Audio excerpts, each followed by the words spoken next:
Cool crossover um, as they showed up to help out the creator of their group. They're sort of like their original hero. And you guys kicked the shit out of some vampires pretty damn good. Um, some pretty nasty blows from both sides, including Red Zed's, including but not limited to the sergeant of the band fully rustling a vampire, lifting him up over his head, and throwing him into the abyss from whence he came. That was that was some pretty goated shit. I'm not gonna lie. Whereas the rest of you did combat, regular, stupid, silly combat with spells and shit. But nonetheless, your party prevailed despite these most silly tactics. Um, you guys managed to defeat not only the vampire assassin Spawn, but the root of the problem herself. Um, Exuct to Khan is slain and gone away. And the holy place, Moradin, has been once again reconsecrated. The bones of the slain innocents in the name of the Whispered One have been purged and consecrated and replaced with the martyrs of the clansfolk of Kraghammer, and thus this most ancient temple to Father has been restored. There's still work to do, but has been mostly, indeed, restored. You return.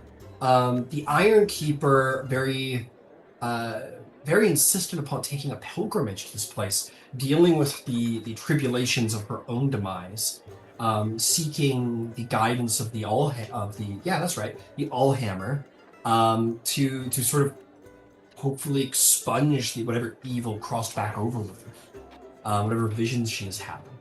To which Drycerin faithfully volunteered to help be a sort of religious escort there. So you know what I'm going to do? We're going to do a little bit of a montage of events here because you guys have been successful. So we're going to just start our little event here where, accompanied by Hunter Horic Bravesong and Uncle Bravesong, Priest of the Allfather, in the company of the Iron Keeper herself. The rest of you are present. I believe everybody did indeed want to go along with Drycerin, and also an honor guard of the members of, I believe they're called the Cleavers, the military might of Kraghammer. A truly exceptional infantry force accompanies the Iron Keeper into these forlorn passages and into the heart of this ancient Ulanor. I think I got that right, Ulanor. Uthodurn, excuse me.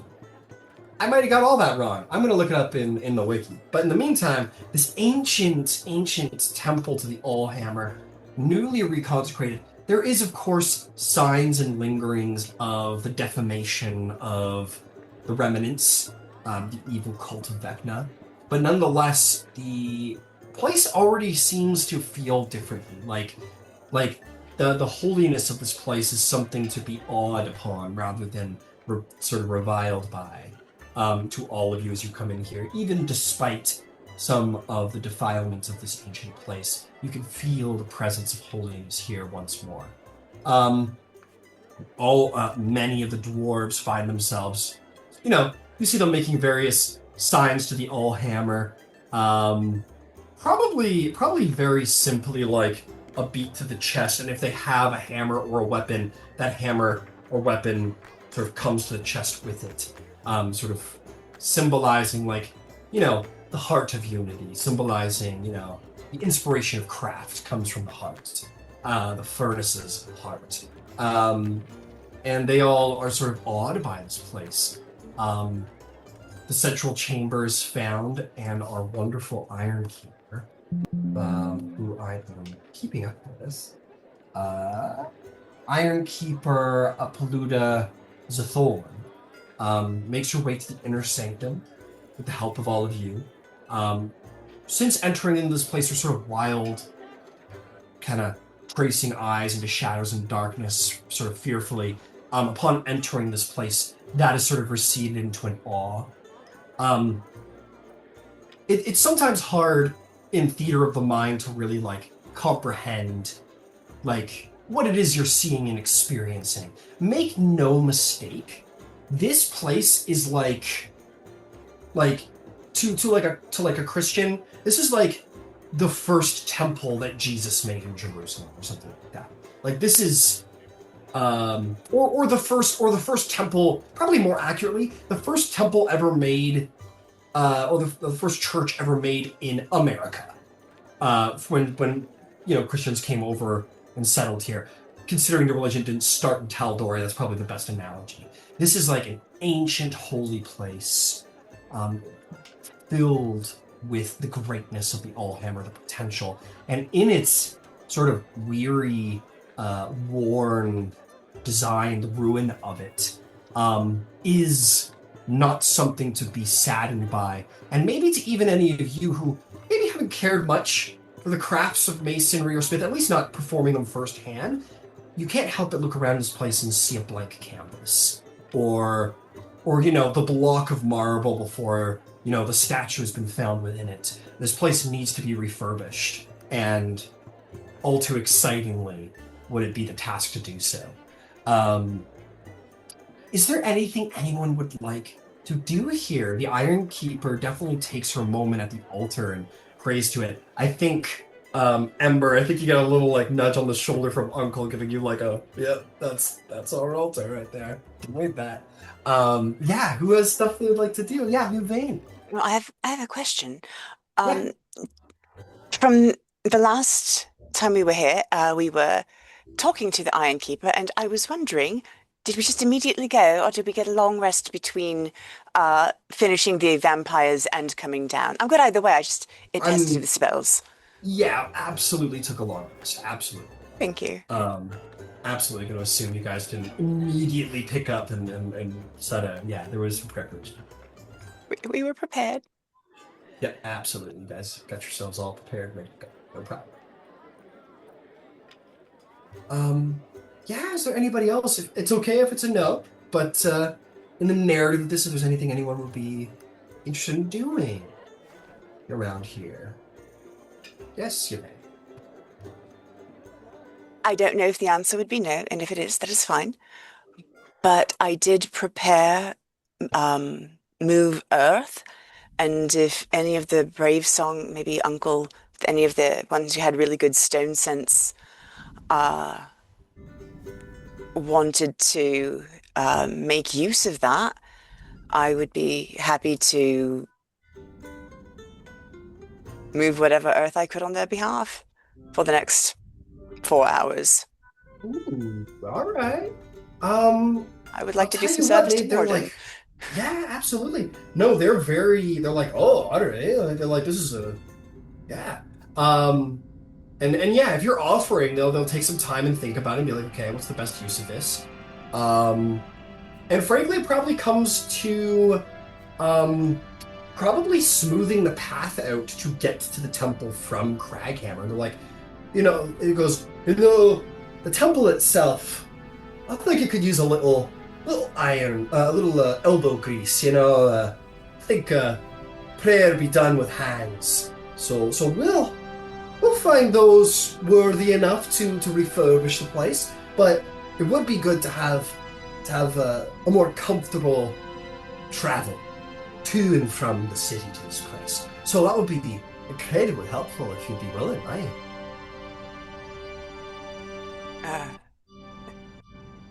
And she will perhaps ask the assistance of a mason just to make sure that she's got someone who's skilled with the how, and she will spend the next 2 to 4 hours smoothing things, doing whatever. Yeah, absolutely. Yeah, dwarves are innately skilled in such things, and there will be many people who could be of assistance. And that could be done on the travel home, where you can basically just like walk and like do a Toff Bay Fong or whatever, and just kind of, smooth the thing out with magic as you make the return journey. But yeah, absolutely. They're very appreciative of that. Making the pilgrimage here a little bit more safe is always a good thing on the road. Who is there? Anybody else that wants to do anything in this holy place? Yes, Rycerin. Um, Now that we're here, Drystrand's gonna definitely like she's not gonna try and make it a big deal, but she's gonna ask the Iron Keeper if she would like any help processing any of this or any blessings, anything Drystrand can give to make this easier and more helpful for her. Awesome. I'm having a little trouble hearing you. Could you turn your mic sensitivity up, perhaps? Might be the might be the cause.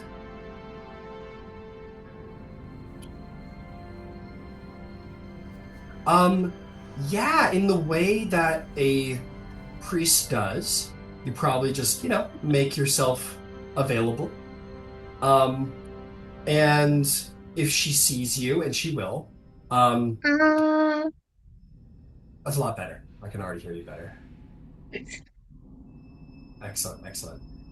Yeah, she invites you onward to come be by her side while she sort of kneels at the altar in her privacy. Um, and she's gonna say, I'll,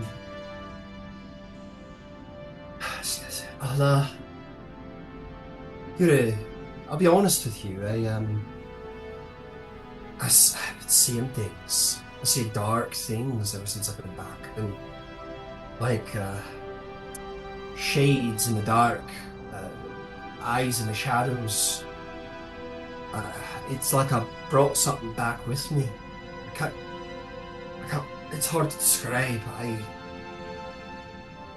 I'm hoping the Allfather can help me, but I struggle with it. I'm not sure what to do next.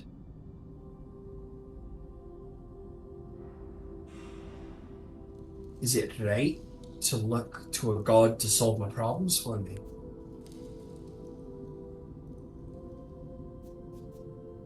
it's one of the ways we worship them. It conveys how we're feeling, our emotions, and in unfortunate personal experience, it helps Hmm. to know, at the very least, you have something to put faith in.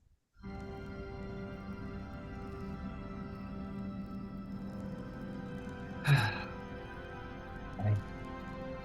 I've always, Drystrand, oh yeah, Drystrand's gonna cast Bless on her.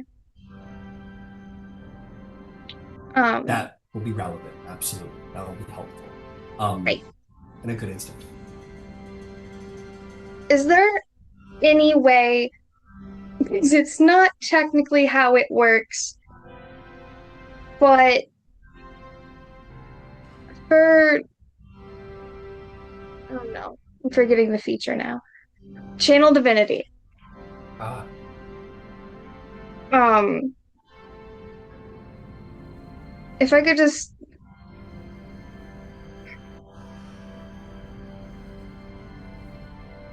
it there's not like really special things she could do with it now, and it could really only give somebody, I think, hit points or something for Divine Spark, but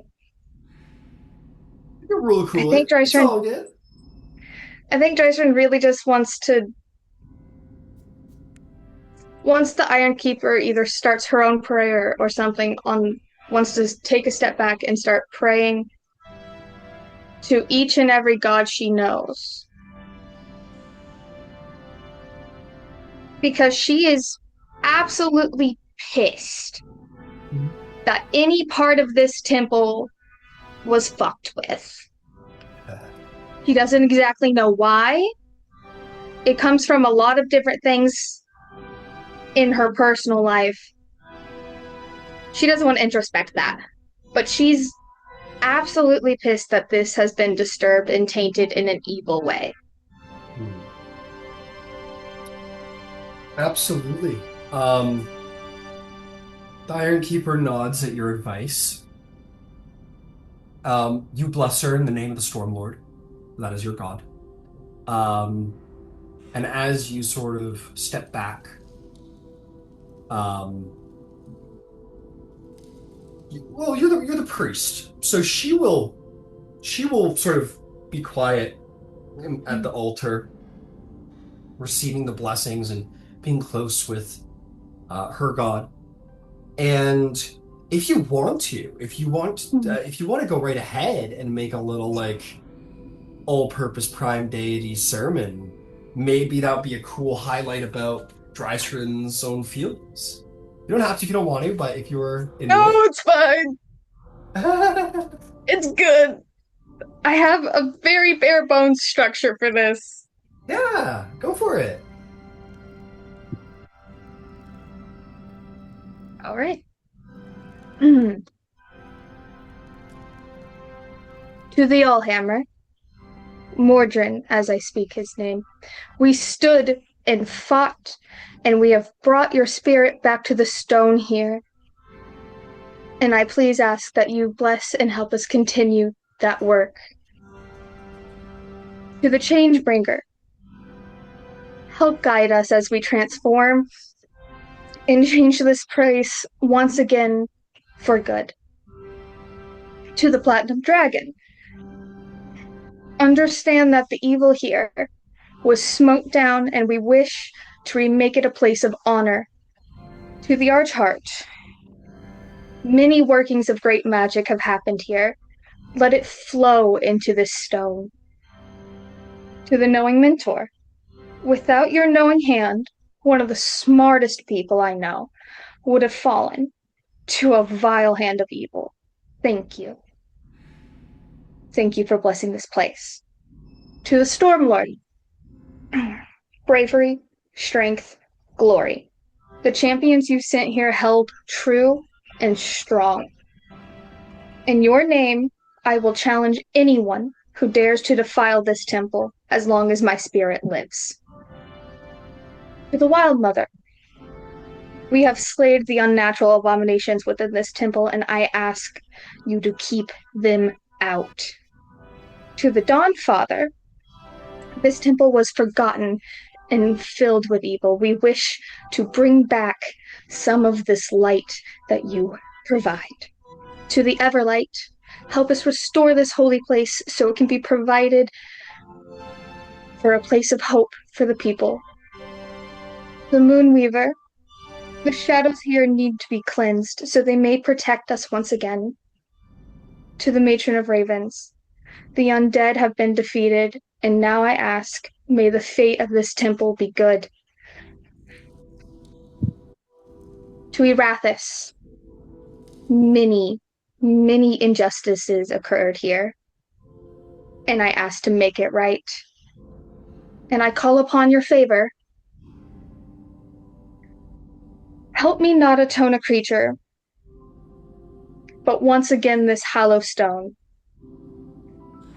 And I'm going to call upon the favor of Erathis to help me with the spell Ceremony, to once again atone this place in the name of Mordrin. Woo! Big applause, big applause. That was great. You speak this prayer. I think even the format of this is as you kind of like lead the place in prayer.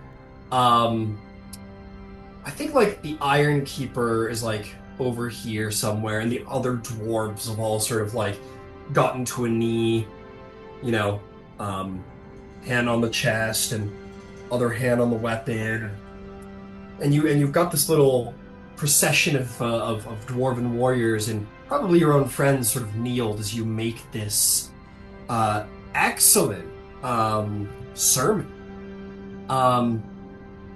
You call upon the favor of Arathis to, yeah, atone this place is what you wish to do. Is what you're saying, yes. Um, you know that this temple has been consecrated, but there is down below where you expect the darkest of magics. And Arathis, being the goddess justice and civilization, will ensure that such occult mystery is banished. No, and such is the nature of evil and corruption and darkness. You didn't really know it was there until it was gone. You almost feel like a gravity under your feet sort of recede. And whatever, and much of what was down there was already, defeated, destroyed, but the lingering essence of it has been suppressed, brushed away. And what lies below now is but a cavern remnants. Certainly safe for dwarves to tread and to change, as one of the many parts of your sermon. This place is atoned. This place is consecrated. And as you access the channel divinity, we'll say that you're not even using a feature, because the description of the channel divinity is that you call upon like the pure essence and fragment of your god. So this is the pure essence of their will. This isn't a miracle by your own hand, by their allowance. This is them. So you call upon the Stormlord to rebuke evil. For that is the purpose of war in his chaotic good eyes. And perhaps that's where you understand your fury lies. For what is war fought for? There are many reasons that it is fought for. But the nature of the Stormlord is that war be fought for just reasons. And vengeance can be a just thing. Fury can be something worth fought for. Pride, these things are worthy of fighting for if they're done for the right reasons. And banishing evil, banishing vampiric, cultic nonsense would certainly, I think, be within the passions of the Stormlord, and thus within you as well. You feel the Stormlord's own fury at the defilement of his brother's home. And know that it is not a bad thing. For anger of all the emotions is the emotion that is made to protect us. And that is okay, so long as it is kept in check. And with that, this place is well consecrated, and you feel darkness lift from this place. And maybe even the Iron Keeper looks a little like a burden is off of her shoulders. If I haven't said it yet, definitely take an inspiration. That was one hell of a sermon. Good job, Dryser. One hell of a sermon. And man, this place just, it's ripe. It's ready for worship. It is ready for to be honored in the name of Moradin. The dwarves are pretty good, and they probably clap each other on the shoulders and hit some of these with each other, and they that you can see that there's vigor that has sort of flown through these people as they know that this place is holy and good. Deeply inspired. No persuasion check on that point. Yeah, hero. Oh, I was gonna say it's not nearly as large. Follow but that. I think I know that it won't. But I think she just kind of seeing as this is the first place that she has died in a while, Kraghammer shall stay with her for a very long time. For a reason she's not entirely happy with.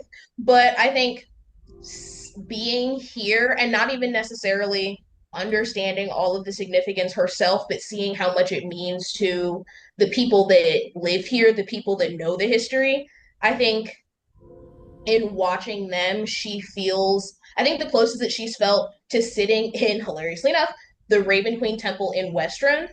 And thinking about that, she pulls out the book that she bought that she's been writing in and sketching in because she loses her memory occasionally. It's good to have a backup, apparently.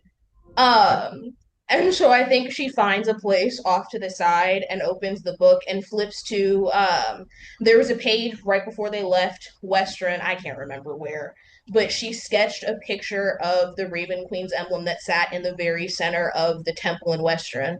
And so I think she takes a minute to the side just to herself and sketches the altar and and the way that it is now that everything has been cleansed.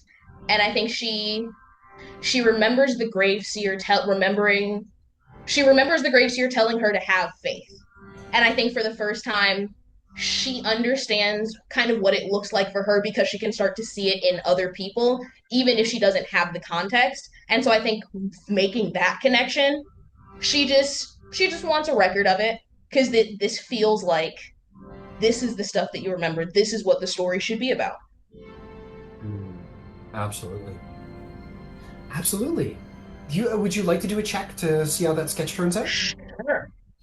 Yeah. Boy. Well, I believe. Are you proficient in calligraphy or painter supplies, anything like that? No. So the closest I have is navigator's tools, but that's not drawing so much as that's charting. Yeah. Okay. Let's see. What skill? What skill do you think Kiro leans most towards when it comes to drawing? Honestly, this is gonna be Hand really funny. performance? I think that she imagines or she sees in her head like Yvaine and all of the notes that she takes. And so I would say either I don't know what skills druids use, but I would say either not like either performance or nature, I guess, to try to get all of the structures right. Okay, I got you.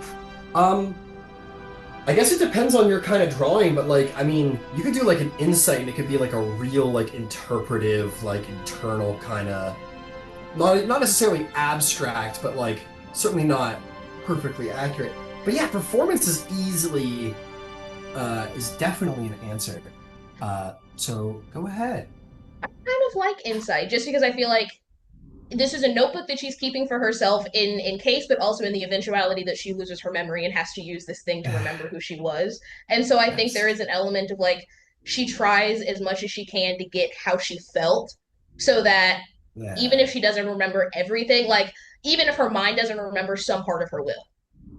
Yeah. You said you wanted a druidy thing, and they're wisdom-based people, so this is maybe more like, what's important? How do I feel about it? And maybe not doing a specifically accurate drawing, but an emotionally uh, charged drawing, which is cool.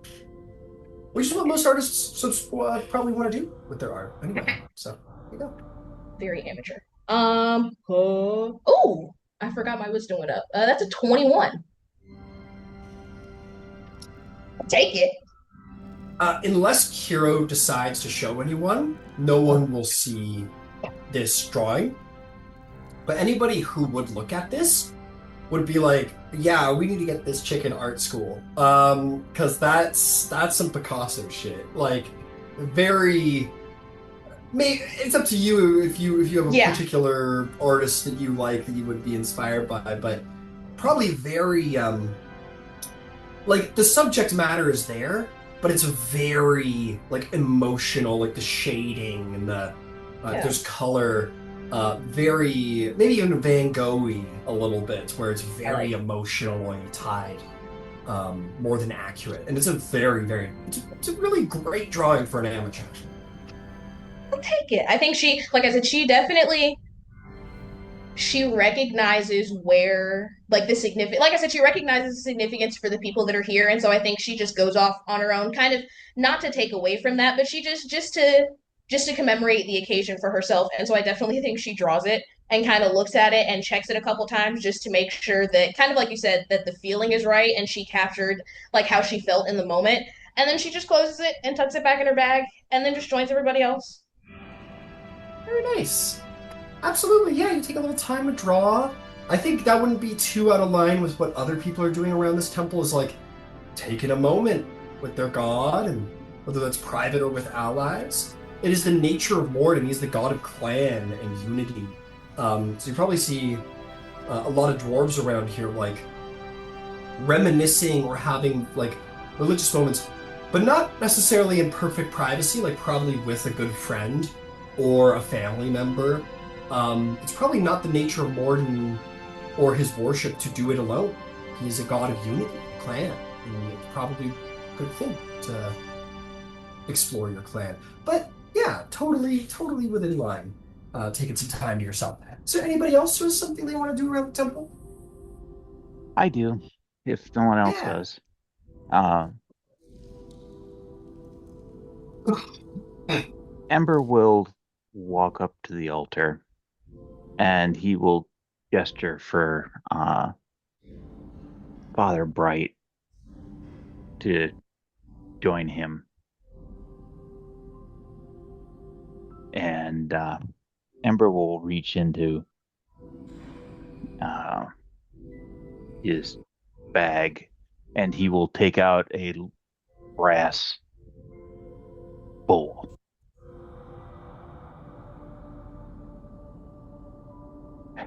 In these halls of stone, you will kindle new faith and new flame. And I gift you a friend to help you do that. Their name is Adsil, and he will present the brazier of fire elementals. Wow. May they light your fires and make a place of warmth and crafting for all time. He looks at the gift. And he saw you create the fire element, so he knows how this thing works. And I have to put forth above table. The dwarves and the craftsmen will surely know this, but above table, it's done in Eberron a lot, and it's done in other settings as well, such as here. Harnessing elementals as means of like energy sources is like an exceptional amount of power.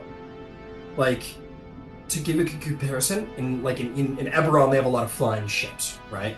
And they do here as well, but they use other means. But in Eberron, what they would do is they bind either air or fire elementals, one fire or air elemental, to the ship's engine, which creates the ring of fire around it that allows it to sustain flight. So one fire elemental can power an airship indefinitely.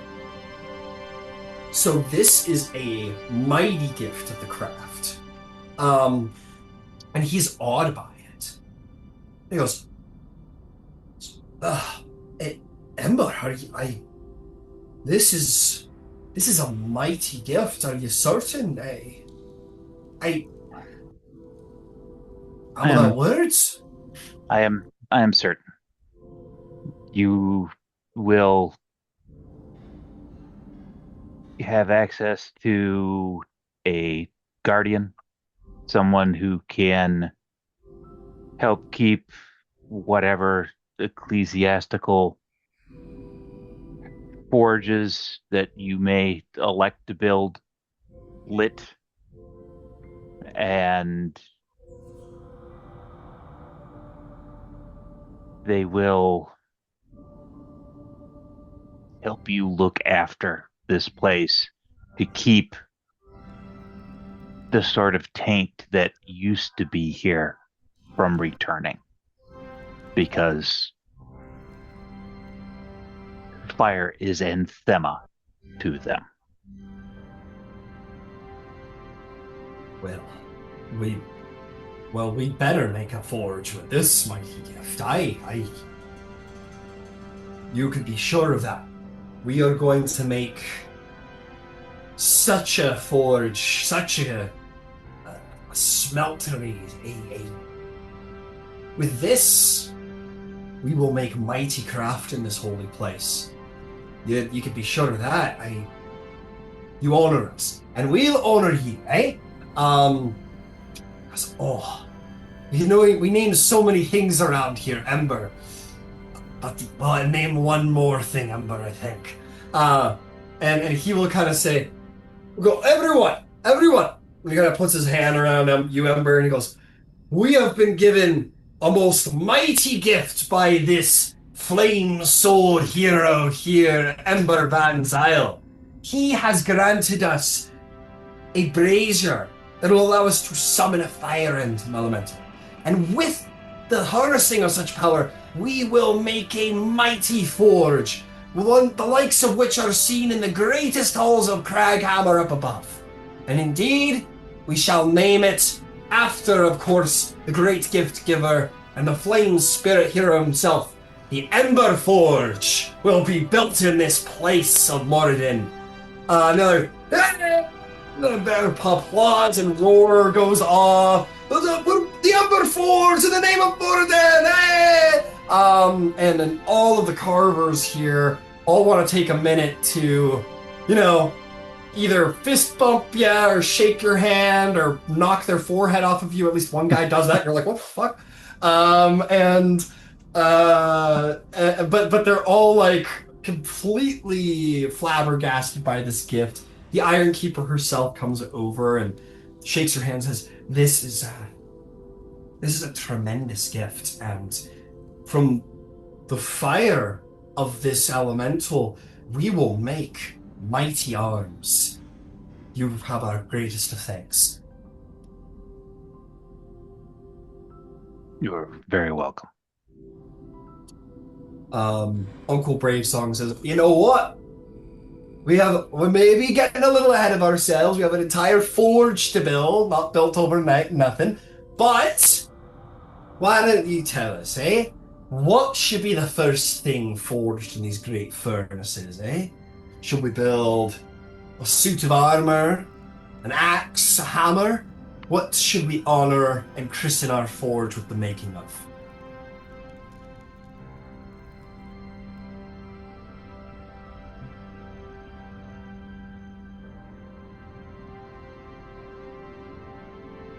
I think that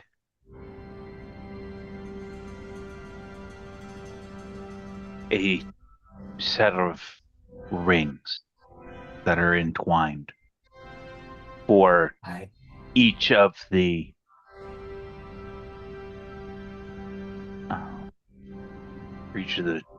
primary deities, because they were all here to liberate this place. Boy, that is a most holy idea. I couldn't think of a better christening for this forge. We will commemorate the first sermon done in 1,000 years in this place by the priest Varnos, by indeed, at your will, Ember, in the forge by your name, make a ring in honor of every deity. The dwarves very much like this, honor this. This is definitely like a myth being made here. You guys came in here, you purged it of evil, the Iron Keeper was slain, and in your honor, this mighty Ember Forge furnace will be made, and upon its anvil will be 12 rings to rule them all. In the name of the prime deities, such rings will be forged. And he goes, all right, this is very exciting. And yeah, that's absolutely some cool fucking lore you just made there, friend. All right, we'll be done. Does anybody else have anything they want to do around? Take inspiration, Ember. That's a mighty gift, my friend. Mighty gift.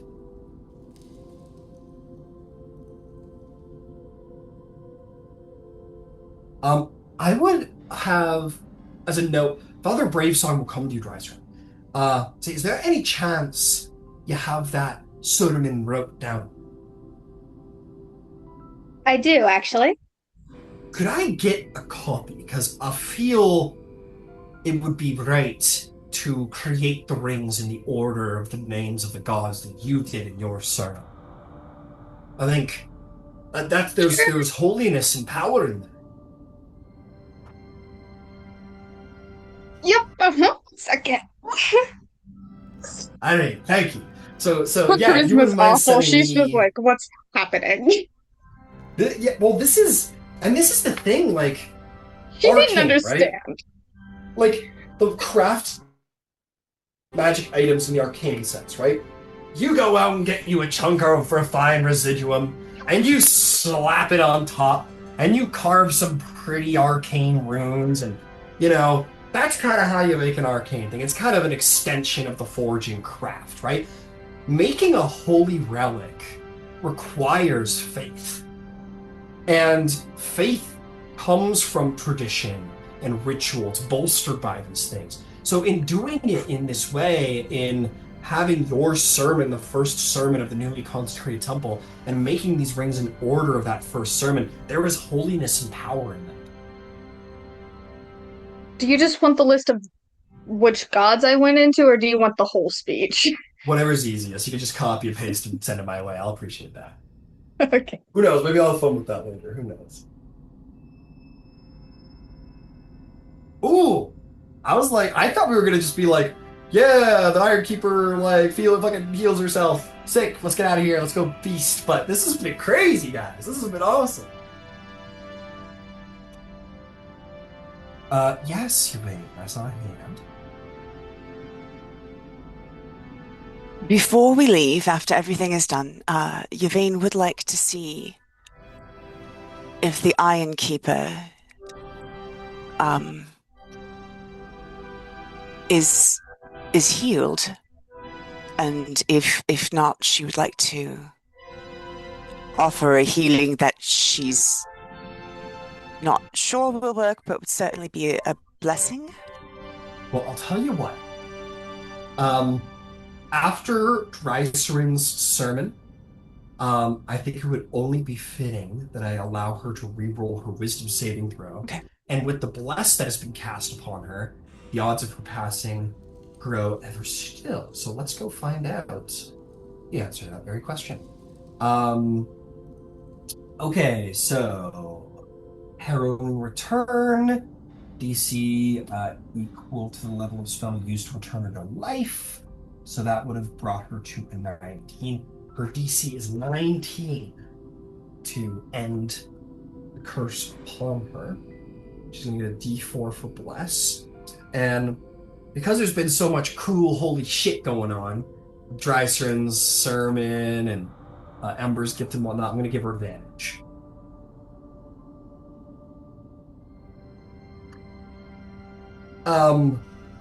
Upon the end of Dreiseryn's sermon, indeed the Iron Keeper looks like she's forgotten all about any darkness or evil that have prevailed. She rolled a natural 19 on the dice, not including bonuses or the bless.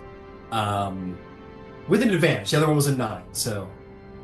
But, yes, it seems. Yeah, Yvaine, you're maybe to your own pride. These young whippersnappers here are coming into their own. Dreiseryn's holy sermon brings around the Iron Keeper's spirit and frees her from the curse of her resurrection.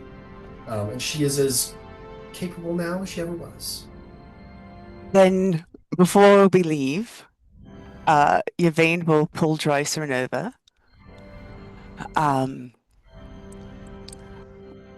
And we'll take a minute and do the regeneration so that she no longer reeks of death as she walks about.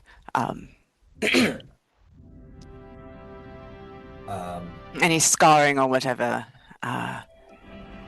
you have will also be repaired, but mostly you won't reek of death in a holy place. The regenerate's definitely a fix-all, so yeah, good. Above the table, is there anybody else who reeks? Does Kiro still reek? Above the table, Kiro reeks, but also, is there an option where you don't take away all of my cool scars and stories, Yvaine? I was saving some of those for a later date. Hey, to be honest with you, I don't want to take your scars if you want to keep them. That's like if the DM says keep your scars, I'm not mad about it. Can I please? I will. So here, make me a Yvaine. I want you to make me. You're a druid, so I want to give you some wisdom angle here. I'll say make me a wisdom-based arcana check. Let's call it that. Or it could just be a straight-up arcana check. Right? We're gonna activate the Roll d20. thing. 19. Oh, so close so far. I'm sorry. Oh, wait till that chick gets exalted, man. It's gonna be difficult to use that thing without a little issue. So, that's going to improve the Arcana check, which is why I did that. Yeah, because I'm not proficient. Let's do that. That's why I'm so glad that I did that. Okay, we're gonna roll that d10 now. Oh, that's a whole lot better. So that is 18, 19. Nice. So, essentially, the highest level of like fixing people typically comes from the regenerate spell. Magical healing of 6th level or higher, however, is you can use that instead. So a regenerate, like it's a regenerate. You're gonna fix everything, and I mean everything. That kidney you lost that one time, that's coming back. That scar you got when you were 3, that's going away. Like you're gonna be like, you're freshening it up, right? For reference, hero with no scars is like dudes that have beards normally that shave, and then like their babies don't recognize them. Like that is what this is. She looks 12. Yeah. It's bad. So you can get around it by casting a magical healing spell of 6th level or higher that is not the regenerate spell. The regenerate's a catch-all, there's no way around that, but you can use something of 6th level or higher to get rid of the stench exclusive. I do have a heal that I could use. And you could just pump up a Cure Wounds to 6th level and call it a day, too, as well, so. I didn't know that, but yeah, I'll go ahead and I'll cast heal then. It's just about the level of the spell, more than the actual type of spell. All right. Then I think trying to, regenerates the catch-all, but everything else, like, you can get away. No, I just don't want them to stink. So yeah, we'll just do a quick little heal. There you go. We can say that even happened last night, or this morning or something, because I'm sure, if you had a solution, you weren't waiting for hours and hours at the right moment. In my mind, the right moment would be as soon as fucking possible. Okay, cool. Yes. Yeah, I'd have had one and done it in the morning. Absolutely. So, you wake up and you're like, let me look into the beyond and comprehend how to stop this stench. You use your vestige of divergence and throw in the key, and you go over to Kira and you're like, hey, buddy. Put your hand on her shoulder and she stops stinking. Thank you, Yvaine, and thank you for leaving the scars and not making me bald, metaphorically. Like, Kiro, I thought you were a lot paler, but it's just that you're just so much scar tissue. You just seem pale, is all. You guys thought it was just for aesthetics. No. This is structural. It tells a story. I was 5, I lost my entire upper layer of skin, and thus became quite a bit paler. That's basically what sunburn is, if you think about it. That's fair, actually. That's very fair. I don't know that. Yes, you are. There you go. Excellent. So with that, some time is spent here. Surely, like 2 or 3 hours. You're a tourist off in Rome, and you're hanging out at the Colosseum or whatever, and you're taking that 2 hours, maybe maybe 3. And eventually the team packs up.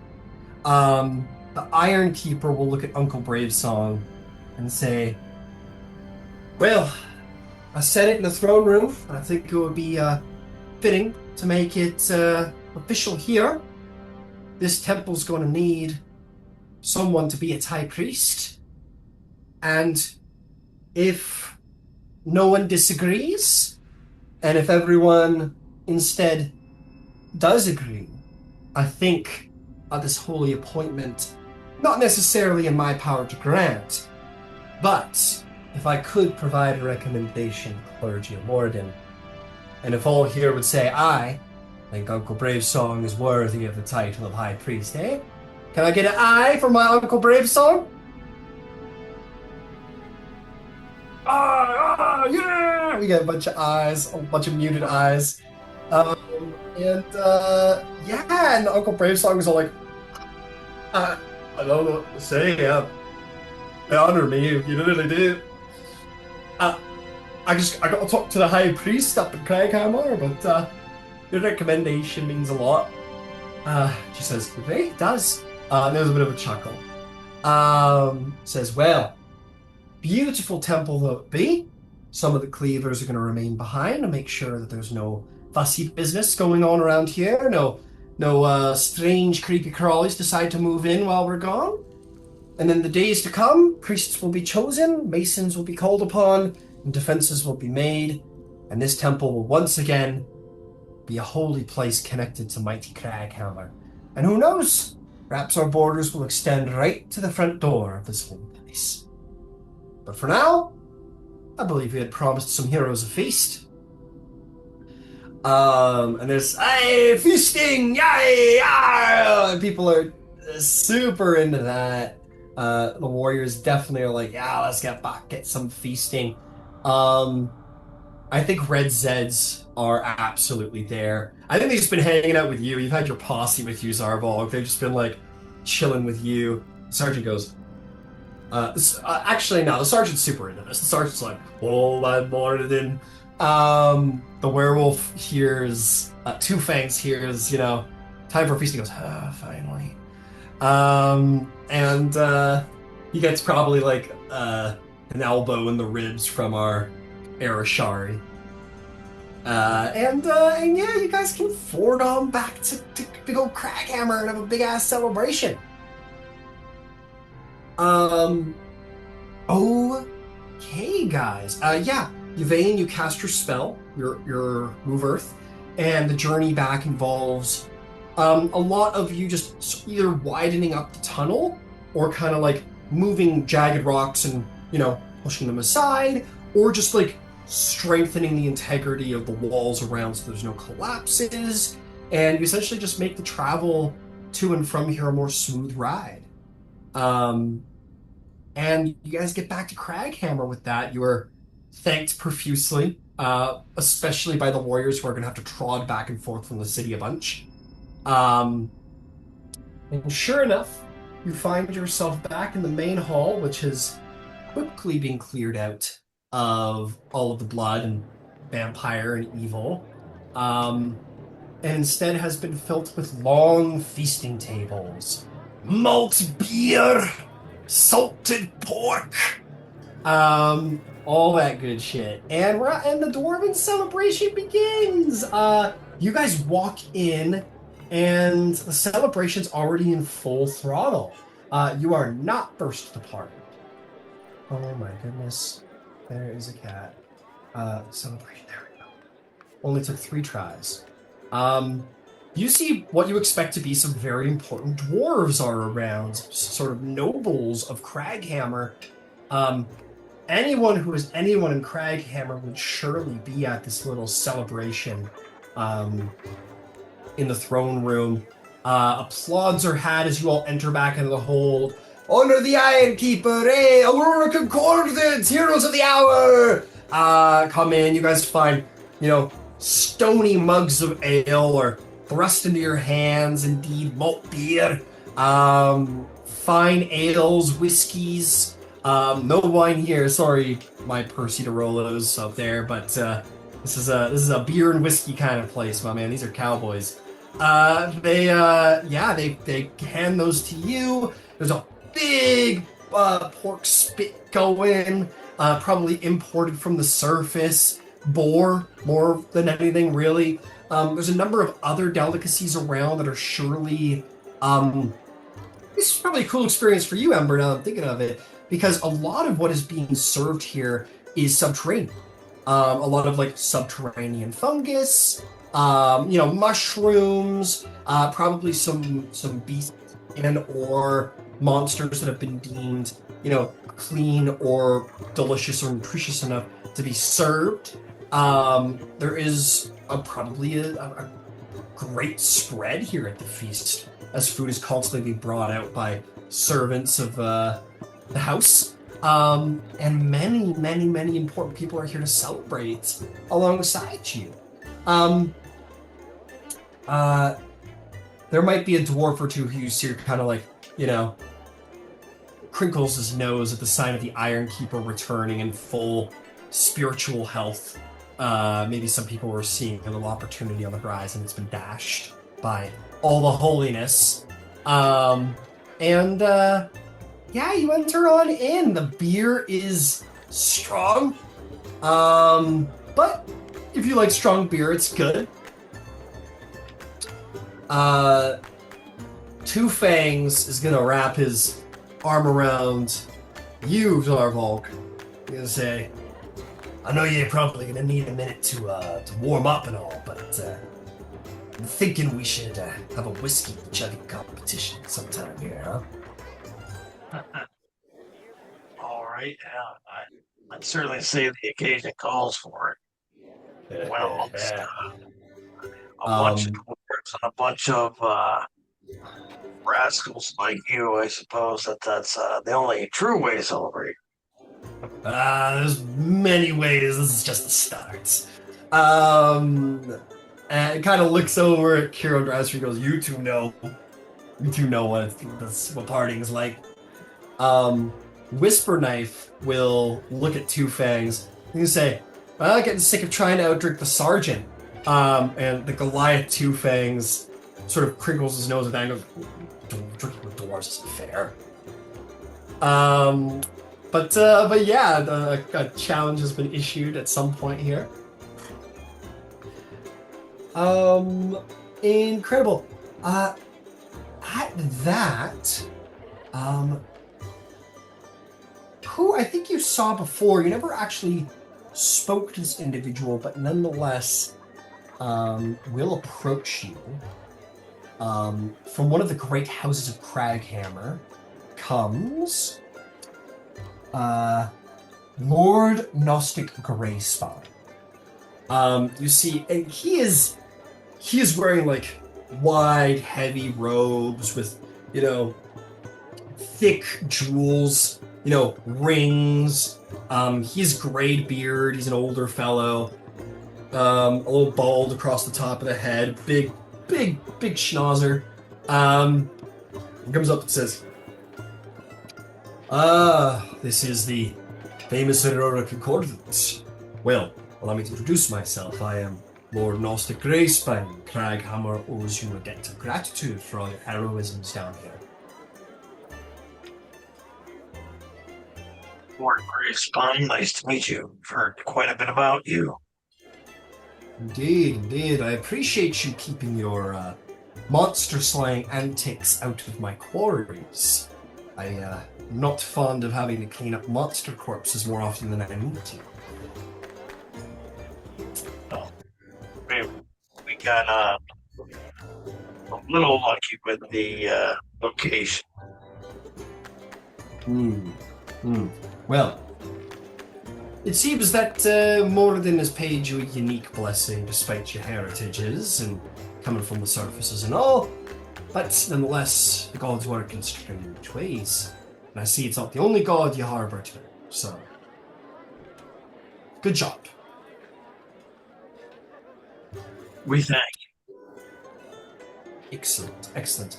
Well, I will move along here, and it also goes out saying You come from the Tal'Dorei Council. Do you know your associations with the council? We do. Well, if you happen to be in their area, you may ask them on my behalf to send along my kind regards to the League of Men, of course, and they may know that their most recent shipment of stone is well on the way. Sure they'll be happy to hear that. Hey, Yvaine. Absolutely.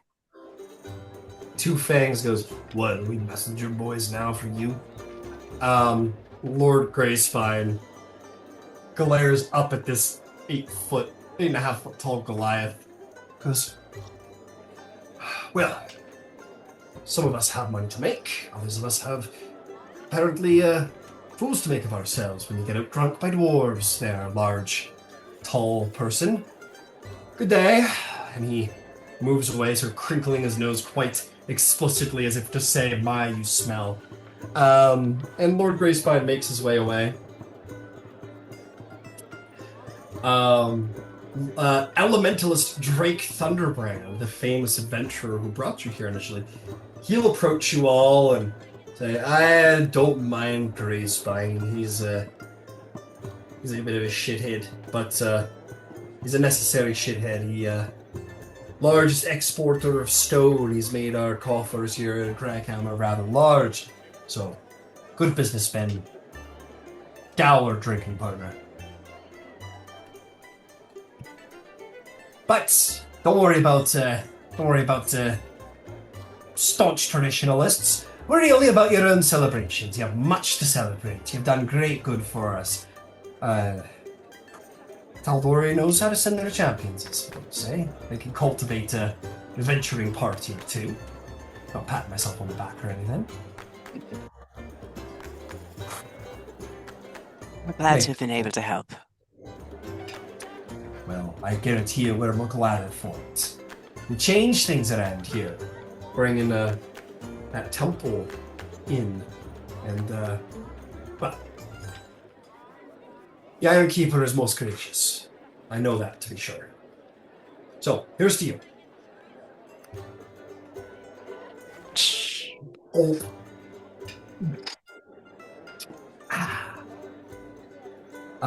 And he will, he'll hang out. He'll just kind of hang around you guys a little bit. He might spend some time talking to the sergeant, and quickly realizes the two actually have quite a bit in common. They're both originally coming from Kraghammer.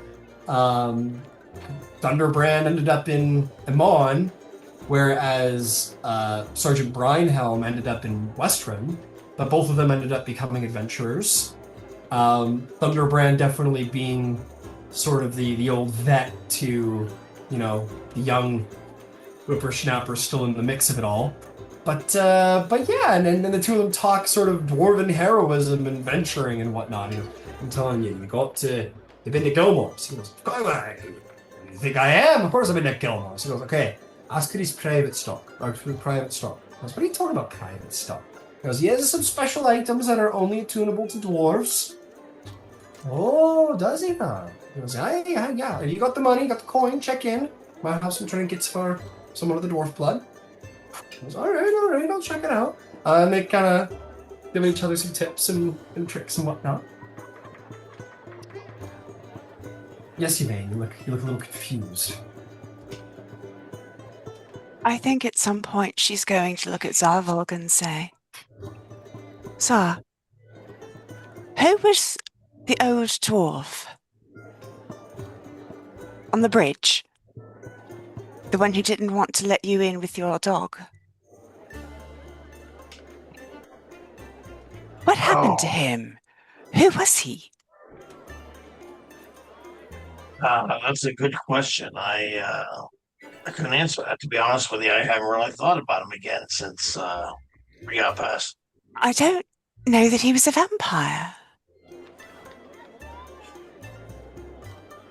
Well, don't they normally keep, I don't know, servants and such? They can have the roles, I know that. But I don't...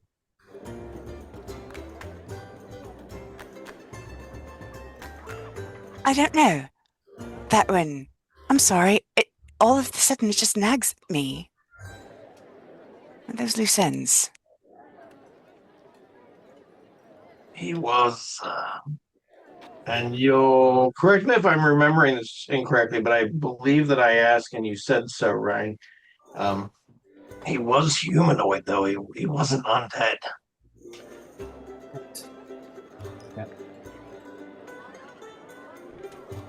That's what I'm saying. So was he a thrall or a whittling servant? If he was a thrall, wouldn't he have come home?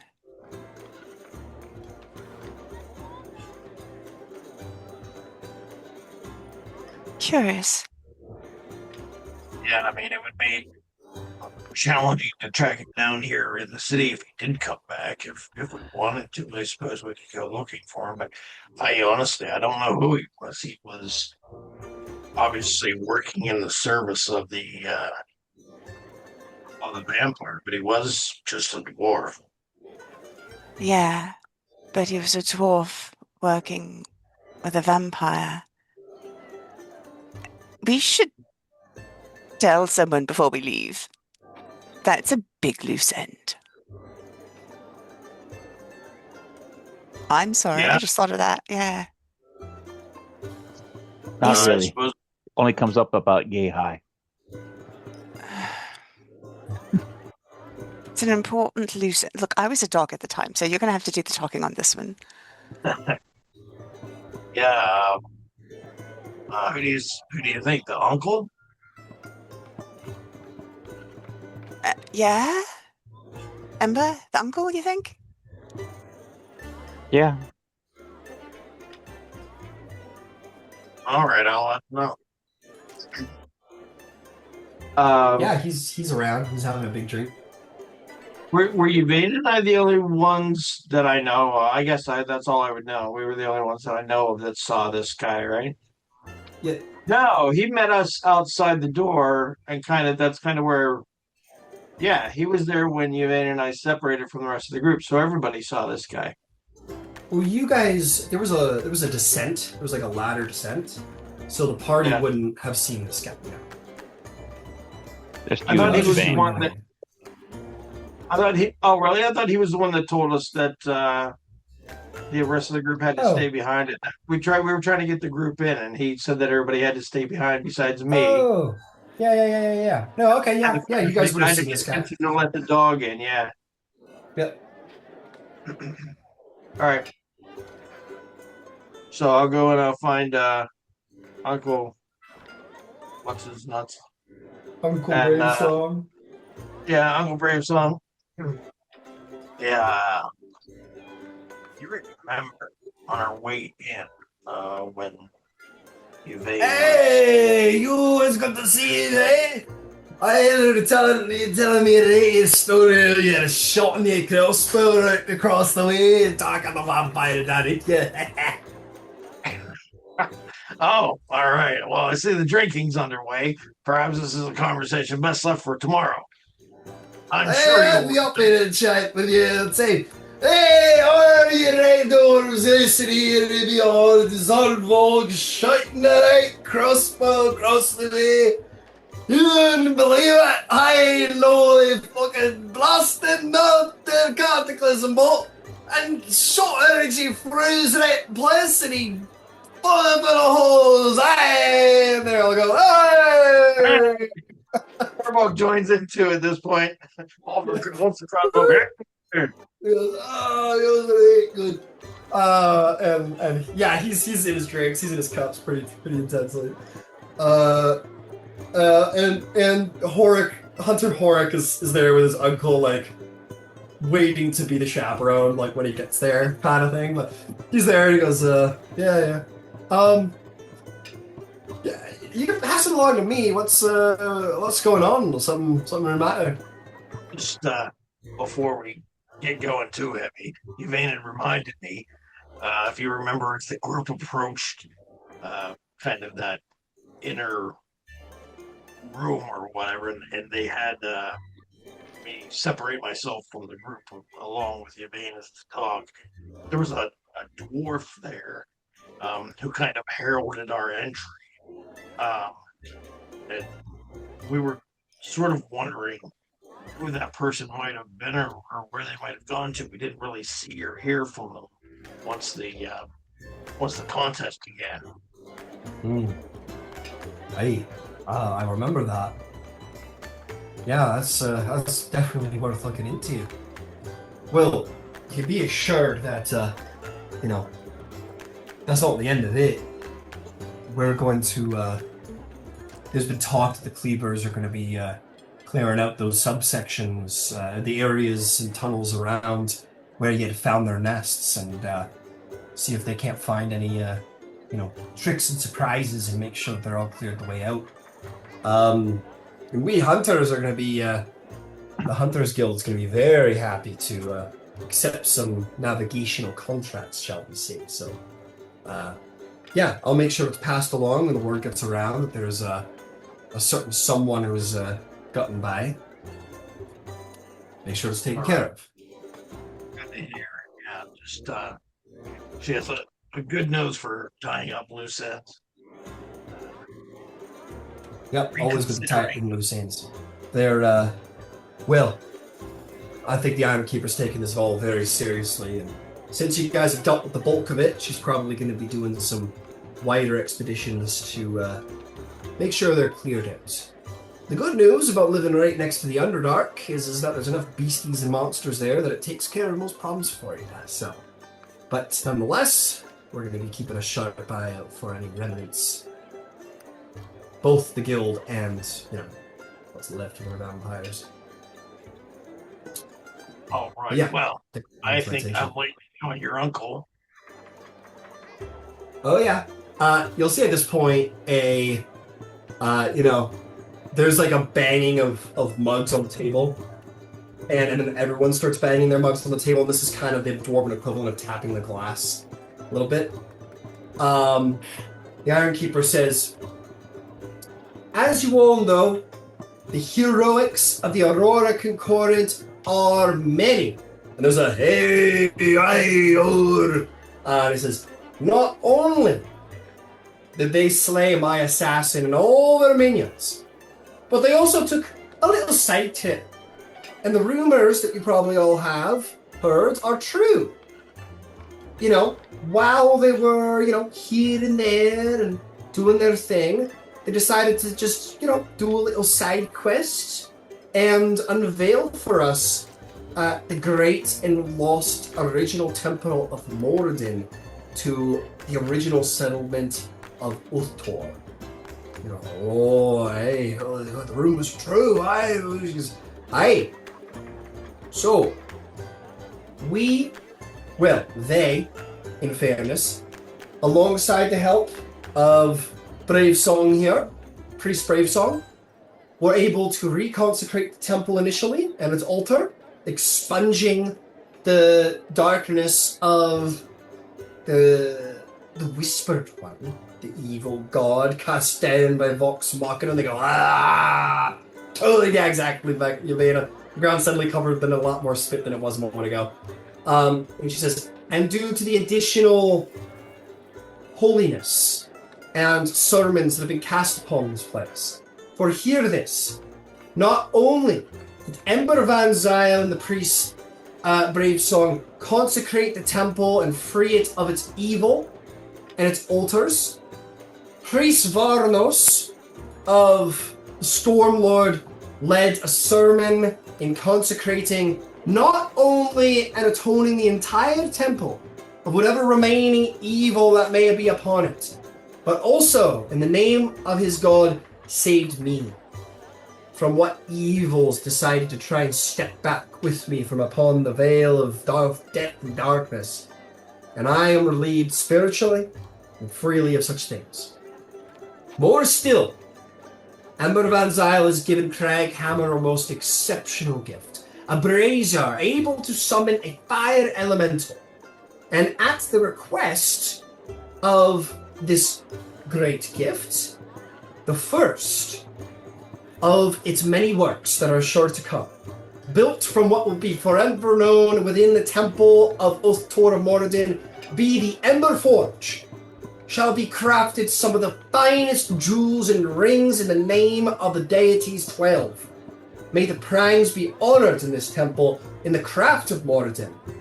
And so, 2 things will be called upon here in Kraghammer. The most worthy and masterful jewelers in all of Kraghammer are asked to come forward with their greatest works, present them, and the most worthy shall make this set alongside the priests of the temple, which brings us to our second most need. It has been spoken greatly and many by not only the heroes who made within, but by the many dwarves who were present for the sermons, processions, and rituals, that Priest Brave Song be elevated to the title of High Priest of Moradin of the Temple of Moradin of Thor. If that is all to the grand and worthy welcome of not only the dwarves in this hall, but the High Priest of Moradin who is here. What say you, High Priest Might Roar? There's a big, slamming of the table and camaraderie and celebration of the High Priest of Priest Brave Song. He's going, this is the best theme in life. The High Priest stands up and says, I have known Priest Brave Song to not only be a good priest to our flock, those that come to him have shared many beers and many personal memories, and have come closer to their clan and family, and known the way of Moradin through him. And by his greater extension and knowledge of history and the geography of Kraghammer and its history itself, I know that it was not only in his holy and faithfulness to Moradin that led us to that temple, but by his God-given knowledge of the history of Kraghammer and Ottor, that Priest Brave Song, by the will, surely the omens of Allhammer himself, would say it worthy to ordain Priest Brave Song into the High Priest of Moradin Ottor's temple. And everyone goes, hey! Celebrations, howling is made around the hall. The Iron Keeper says, High Priest Brave Song, do you have any wise words for us as you take on this most exceptional trial? He goes, I just want to thank the family for a bit. I don't know how to be that.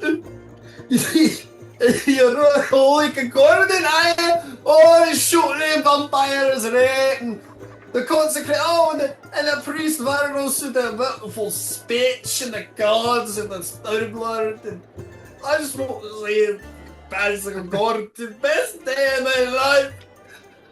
Hey! And they all go, hey! And even some of the dwarves are like, what was that last part? But they were like, hey, this is the High Priest Brave Song. Hey, oh, oh, hey, oh, hey. And they like lift him up on a chair and everything. He's like, ah. And the celebrations are many and plentiful. The Iron Keeper says, well, let us honor our heroes of the hour by feasting and drinking to our heart's content. Please, make yourselves at home. And everyone surely does. And interrupt me at any point if you got some things to do. But I will say this. You guys have met the patron of House Greyspine and all of his, Anyway, Drake Thunderbrand has spoken to you, introduced you to a member of his clan and his house. You meet members of the other great houses. You meet members of House Bronze Grip. You meet other members of House Glorindar, and surely many members of House Zorthon, the current ruling house, the House of the Iron Keeper. And you meet many important people around the city. There's something we're talking about that might have almost got skipped over. Ember, you rolled me a little investigation check to put together some burnt pages that you happen to have found in the temple. Finally piecing them together, maybe sitting at the table, maybe your curiosity taking you over, you kind of get the last pieces in place. It's heavily burnt. So I'm not going to go over the words for you, but I am going to go over what you surmise from it. Written down on this piece of paper are a number of pieces of information that you can tag together to sort of logic together the essence and the thesis of what it is. There is one piece of paper that says, Westruun Varnos is not to be forgotten, blank, blank, blank, blank, blank, but also a priest and cleric of the blank, blank, blank, blank, blank. Be cautious in melee for blank, blank, blank, blank, blank. There's a little bits and pieces you can surmise for each of you. There's one where it's like the right edge of the page probably, and it's like, clearly of a fiery temper, blank, blank, blank, blank, blank. Avoid standing too close to one another for blank, blank, blank, blank, and so on and so forth. It says something like, be sure to plant blank, blank, blank, blank, blank. They need to believe that they have blank, blank, blank, blank, blank. There's another part that says something along the lines of, I know you're fond of that tome, but blank, blank, blank, blank, blank, we'll sell it to these blank, blank, blank, blank, blank. There's another part that's very important that says, do not, and I mean do not, blank, blank, blank, blank, blank. I know you mean to issue this challenge, but blank, blank, blank, blank, blank, blank, blank. The risk is too great, and revealing the inner sanctum, blank, blank, blank, blank, blank, blank, blank, for this temple to be returned to Moradin would be a blank, blank, blank, blank, blank, blank. Do not, and I mean do not, blank, blank, blank, blank, blank, blank.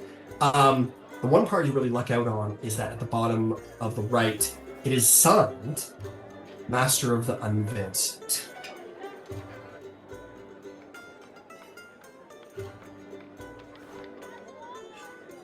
Master of the what?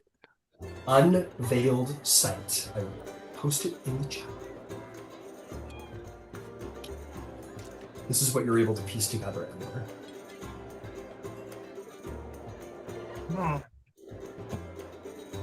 Okay.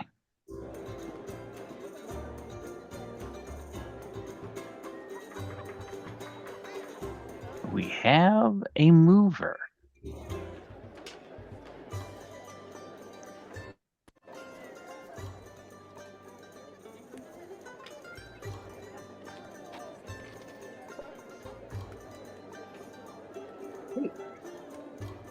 The night progresses. I assume everybody's drinking. Let's get a con save from everybody. I am gonna ask for it at disadvantage. No one here is resistant to poison. And these drinks are built for dwarves who are resistant. So naturally, they're doing everything they can to make it as potent as possible. So I will ask for the disadvantage for you. I will set the DC based on how much you intend to drink. So I'll go around and ask that too when I get your totals. So going around here, let me start with you, Dreisman. Dreisman, how much are you drinking tonight? Are you being like a good sport and being social about it, or are you like really enjoying yourself? I think Dreisman's gonna cap at like 4. She has a con of she has a +5. So okay. What'd you she get has on a the con con of 20. I got, let's see, a 17 on the die means 22. 22. Very reasonable for yourself to set yourself a limit. Very, very, very responsible. You forget that 4 dwarven drinks is like 8 normal drinks. And I'm gonna say you got your buzz on. You got just a buzz. You're doing all right. You know, you got a big ass con save there, and you rolled really, really well. You have like, you're not even drunk. You have like a light buzz going. You could stand to drink a little bit more and like be functional and okay. So you're doing great. Zarvolg, we have not yet gotten to Two Fang's whiskey drinking challenge yet. How are you drinking? He would be drinking. I mean, he's not racing, but he's certainly not waiting. So he'd probably be moving at a fairly moderate pace. Fair enough. What'd you get on the con save? 8. An 8! Alright. An 8! That's right. We're gonna say you're pretty drunk. You're like... We're gonna say, on an 8, we're gonna say you're like a little past, the wave. Where you're like... Yep. You're like, you're like, oh no, I'm a little... Oh no, you're like, I better stop. You're like starting to feel it. I don't know if I can stop. I'm enjoying myself. Who knows? You're a little past the wave right now. Hero, how much are you drinking tonight, my water generosity friend? If the deities did not want me to drink, they wouldn't have made me parfish. And also, there's an 8.5-foot Goliath standing over there, and I owe him a rematch at some point in time. So she's keeping that in mind. She's generous. Because, this is the good dwarven stuff. You don't get this anywhere else. No. How often can you say you drank with dwarves, and if someone asks you about the story, what are you going to say? Oh, it was very moderate.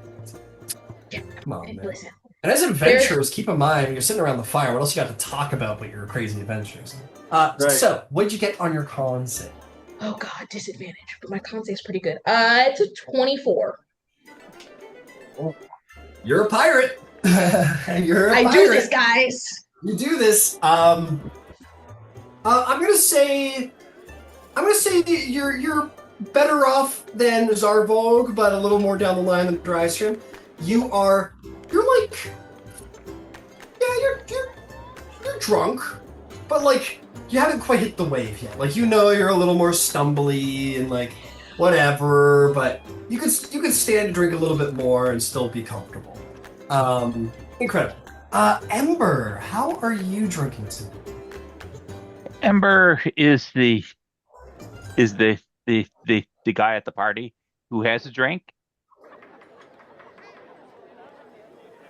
but it doesn't seem to ever get much lower.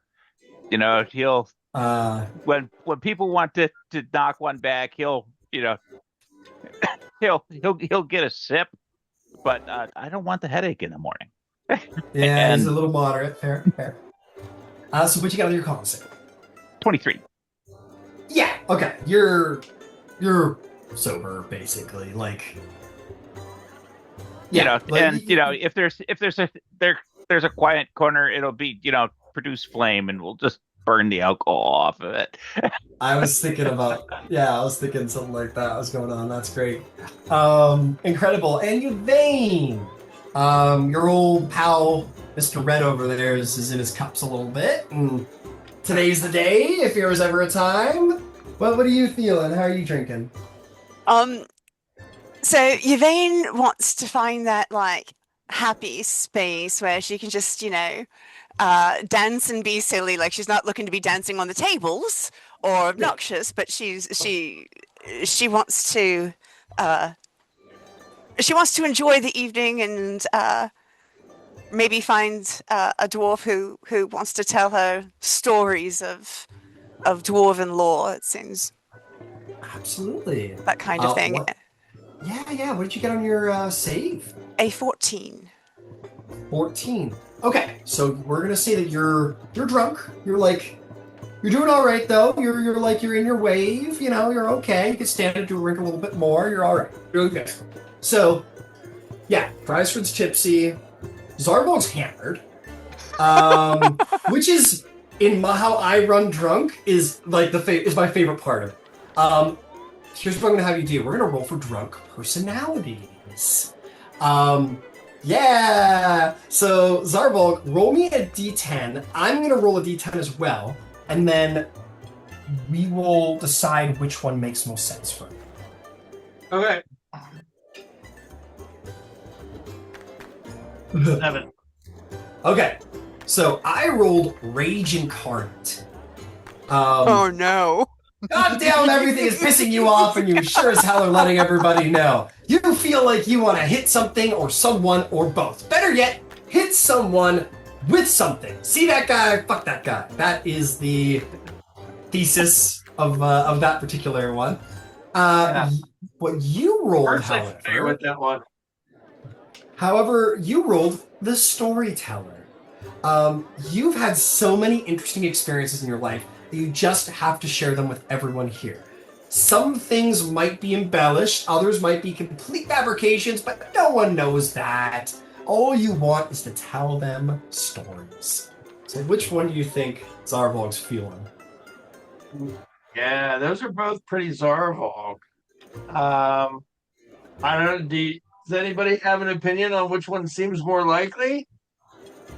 I can't help but steer towards storyteller. I feel Same. like Storyteller? things are going pretty good for It Zarvog is a for happy Rachel. celebration, right? Yeah, and this is Yeah, you're okay. celebrating a great victory, and you just got this crossbow, and you dueled a vampire. I think there's plenty of room Plus, for you embellishment. probably That's what I have think. the most captive audience. Oh yeah, Right. And he does love an audience. So, yeah, storyteller sounds right. He's probably telling embellished stories of all his great feats. hell yeah, Zarvog, you've absolutely drawn the attention, and you have like nobles sitting around you. And I think for what you said about your like your character's wants, you have all these like dwarven nobles from like the ruling houses of Kraghammer sitting around listening to your tale of how you dueled a vampire in a one-on-one crossbow combat. You want to tell us any of that? You want to give us a little bit of a little tidbit of a Zarvog story? Is this hammer? Oh, yeah. So, you see this, and he pulls his armor aside. You see this big scar here down in the gut area there. That there was this white worm. Was absolutely obsessed with besting me in combat. Chased us across the tundra for hundreds of miles. Came up through the ice of the very ground itself on a frozen lake. And then this beast, it would never stick around.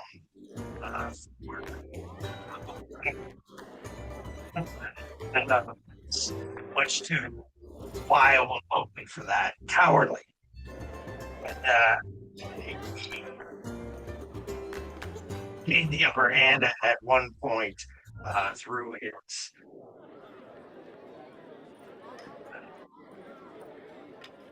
basically, lying in wait, his ambush, and he jumped down on me. And he got me right in the midsection here, and his great wormy fang went right through my belly. But not to be outdone, I pried open his giant, mealy jaws. We went our way out and chased him off into the sunset for a second time. Oh, it's right. So yeah, and yeah, the dwarves hear this and listen raptly to your tale. Why don't you make me a performance check? We need a disadvantage because of how in your cups you are. Sure. At tipsy, you get disadvantage on ability checks. At drunk, you get half speed due to dizziness, disadvantage on saving throws, and hammered, disadvantage on attack rolls with a drunk person. 6. A 6. Yeah, like, they're wrapped enough by this because the feats you've accomplished here are, it's believable that you could have hunted a dragon. You just hunted, like, a nest of vampires. So it's very believable that you could have hunted a dragon. But maybe in your... It's a little bit like Wolf of Wall Street, where he's like, oh, I drove home as slow and as careful as I could, and he's like, actually, now that I think of it, the car's smashing and everything. So in your mind's eye, you're like, oh, I know you'd be hunted it across the tundra, but in reality, it's like, and then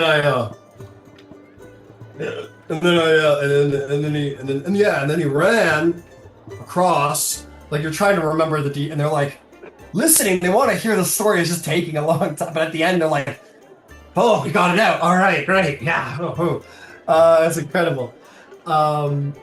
Amazing. Does anybody else have anything they want to do around the feast? I've got one or two more things. Okay, well, the time comes, Zarvolg. You're pretty hammered. In fairness, I'm gonna roll something for somebody.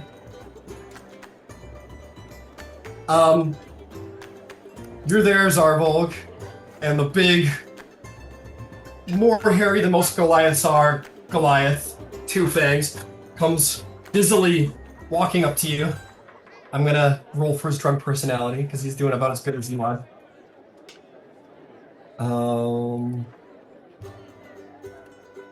Oh, that's fucking hilarious. Okay, I got an angle for this guy over here.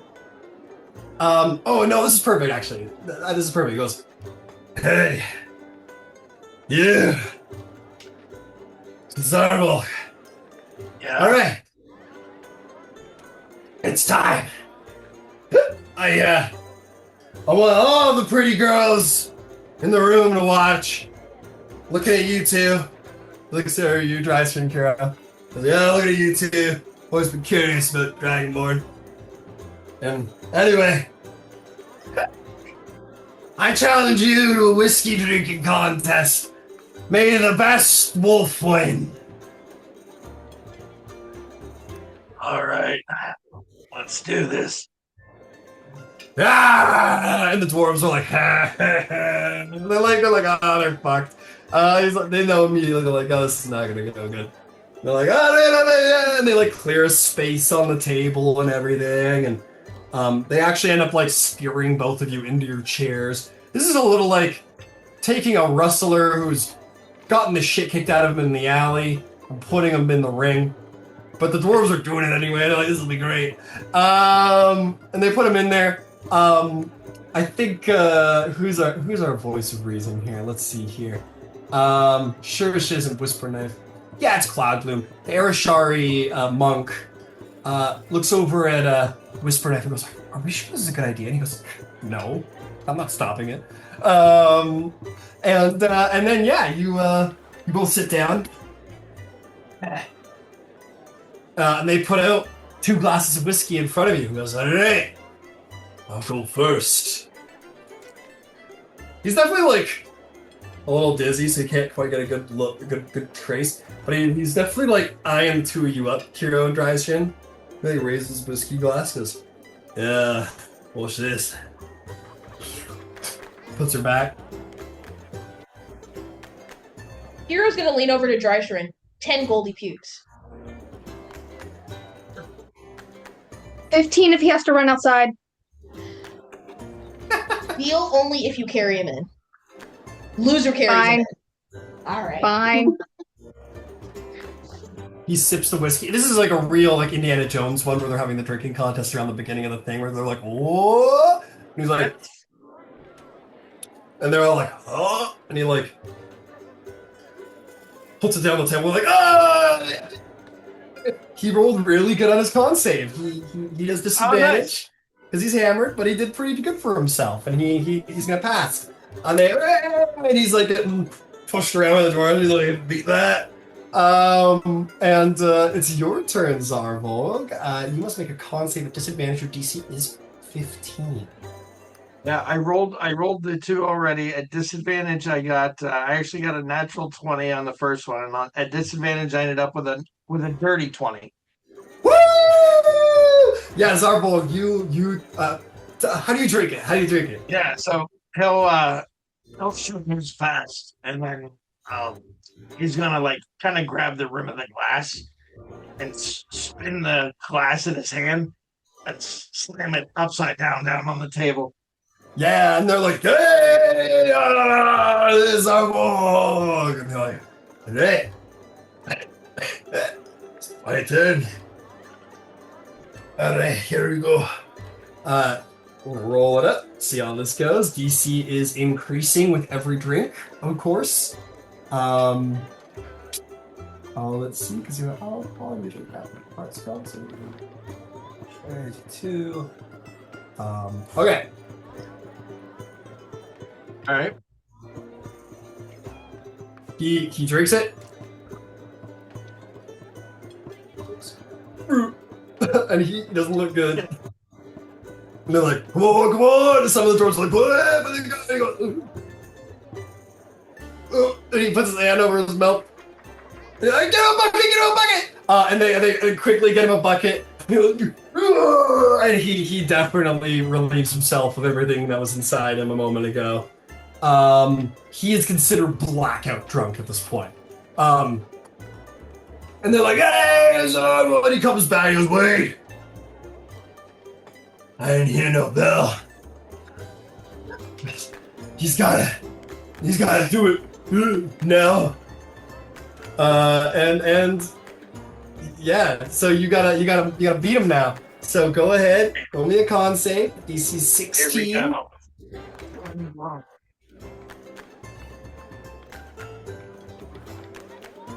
I got a 4.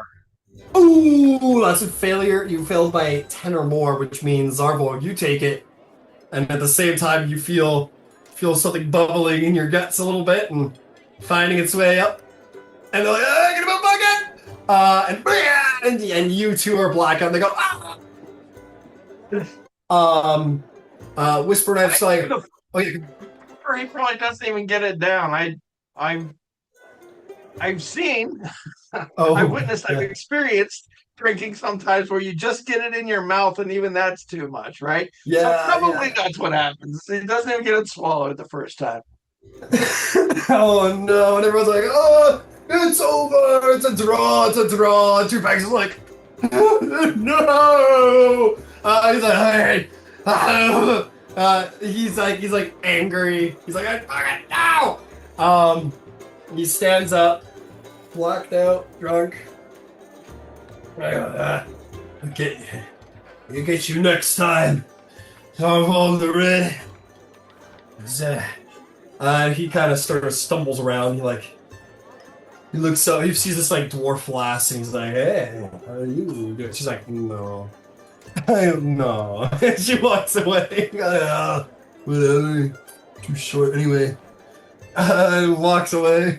So he goes, "Oh, God." He goes, yeah. The sergeant goes, "You can't say that here. You can't say it." He goes, "What?" And he goes, "You can't say short here. It's worse than saying like cunt. Like it's worse than that." He goes, "What do you mean? I can say short?" Some dwarves like, "Who said short?" So who said that? He goes, "Oh, not me." And you know, and they're like, "All right," and they're like, and then and then most of them just start getting them out. They start taking two things. They go, "I'm not done partying yet." Like, "Yeah, you are," and they take them out. Incredible. There are two yes. unattended whiskeys now. Like, were they pre-poured or were they pouring them as they drank?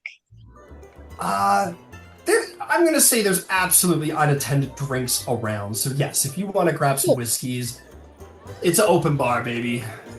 I want to grab them and I want to take one to Cloud Bloom. Okay.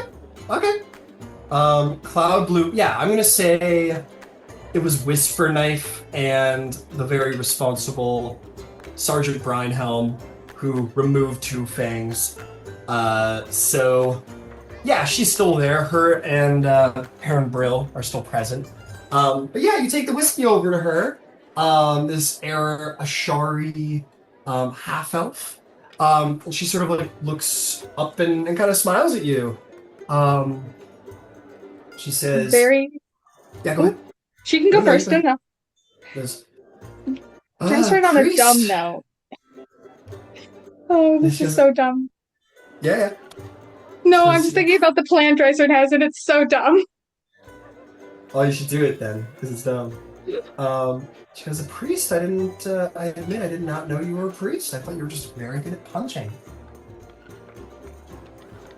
I got into punching first, and then I kind of needed a fresh of breath air. No? Okay. Yeah. Oh, because I'm a Narashari. Yeah. No. Okay. Yeah, that was funny. I was actually... This might help you. This might help you out. Actually, you're tipsy, aren't you? Yeah. The one skill I do give advantage to is charisma. So while you have disadvantage on all other ability checks, you will have advantage on charisma, because let's be honest, we're a little more loose and free with our words when we're, feeling confident, shall we say. She's tipsy as well. You can tell she's got a little red in her cheeks. I'm gonna send a picture. As you're coming over with 2 drinks, I think it's necessary that she has art now. In the Zoom chat, you will see Cyrolade Cloud Bloom.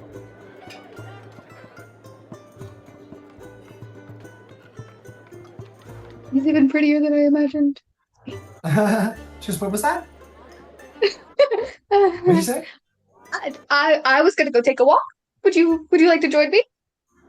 Oh, sure. Yeah, I would be happy to take a walk. She kind of looks over at Parrot, who gives her like a little look of like something. She goes, "What?" And she like isn't really fully understanding. But yeah, she goes out with you. She's got a handful of beer, and she'll go on a little walk with you and leave the party for a bit. Gresham's plan is to end up back at her room. But I don't know if that's going to go well because Dryford can't talk properly to people. It just never goes well. Have you had too much to drink? Do you need me to help you somewhere? Are you okay? Oh, I'm good on the drinks. I just, I also noticed you punched really well. Oh, thanks. Your hands. Anyway. My hand. She seems kind of like, yeah, my hands. I punched. Yeah, I totally did. No, you're better at it than I am. I still have. You're showing me some stuff to learn. I mean, I can show you how I practice. Sure. Yeah. Okay, let's do it. Why not? A little drunk practice. Fuck it. Mm-hmm. And probably after a good 2 minutes of actually practicing, Dryford's gonna give up and just actually hit on her. Got it. Yeah, you guys practice for a minute. She's very much taking this as like a learning experience. I'm gonna roll a little. I want you to roll me a persuasion check at advantage to see if you're laying on the moves correctly. And I'm gonna roll a disadvantage insight for her to see if she's taken up on it.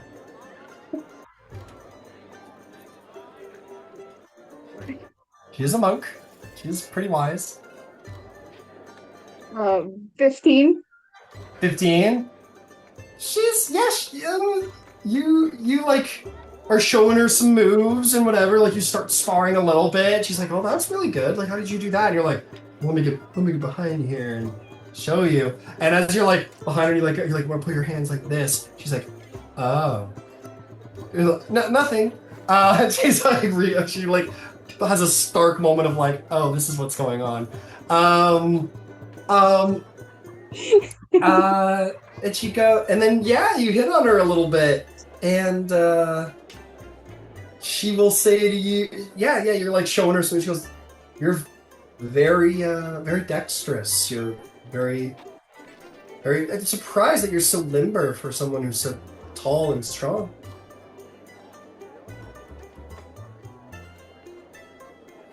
Well, to be fair, I do use it in the service of others.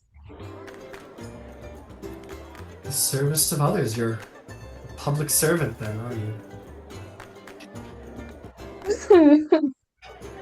This is the problem. Dryford has no idea how to close on this. This is as far as she's ever gotten. She doesn't know how to do this. Got it. She looks at you and she goes, "Well, help out a lot of people, do you, with your public services?" Not a lot, actually, no. Just those that I find inspiring. Well, she kind of looks at you with a little look of like, you get the sense that she's a monk as well, and she doesn't know how to close very well either. I'm gonna roll a little roll here to see how well I'm gonna allow myself to speak for her. She's a little drunk. Two monks trying to flirt is so funny. Well, what do you think? anyone in Kraghammer worthy of your wonderful services? You are so kind to so few.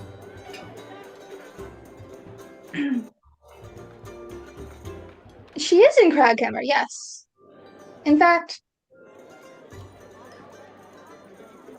I just saw her. And Oh. Drystrom's gonna turn around really quick and then turn back around. She's like, oh, yep, there she is. She's a little drunk, so she chuckles. She goes, "Oh my god, that's terrible." I know, I'm sorry. She goes, "All right, come on." And she takes you by the hand, and is gonna lead you to a nearby little back alley and lay Beautiful. some kisses on you. And actually, she'll go to and she'll look at your big dragonborn maw. You're like, "How does this work?" Like I we can said. fade to black there as you Yeah. show her how it works. Patron's big stupid plan was just bringing up a pun about her Arishariness. And that was Got it. it. That's all Drystern had. Bring up how she is from the Ashar. Incredible. Hey, Dresser gets laid. That's great. Should we roll checks to see how well it goes? What do you think? All right. Here's what's gonna happen. Sure. You two are tipsy, so I'm gonna have you roll a con save, and she's gonna roll a con save as well. Okay. Ooh, she rolled really high con save.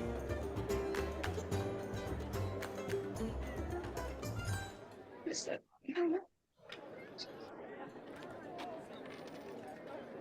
20.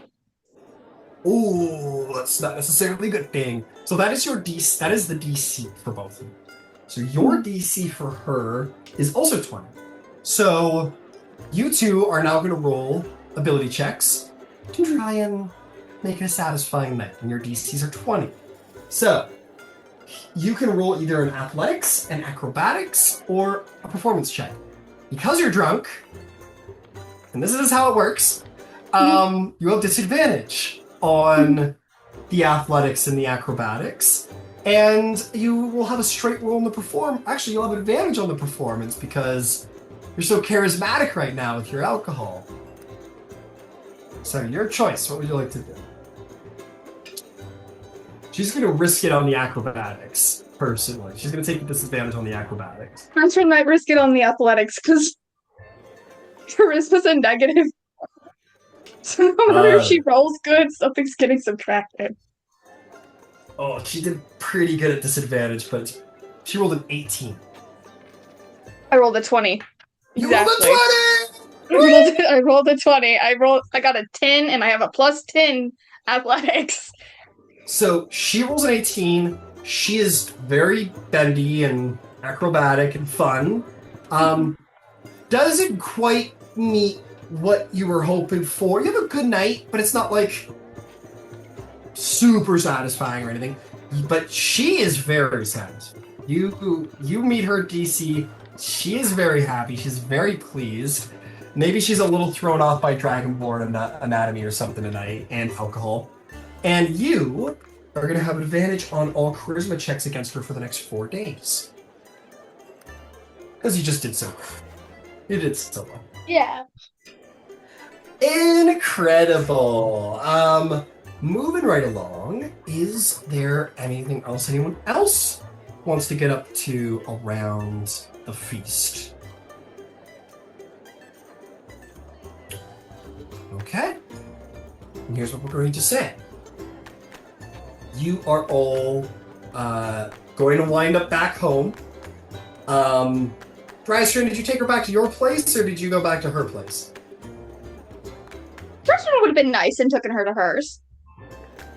Okay, yeah, absolutely. So you guys don't know where Drystern is, but that's okay. Who knows? She's in the safety of the city, this Kraghammer city, which in fairness is probably one of the safer places out there now that the vampires are gone. And the rest of you all find your way to bed. I imagine Zarbolg is unslung from someone's arm into a bed. The rest of you find your way to get some sleep, some much needed sleep.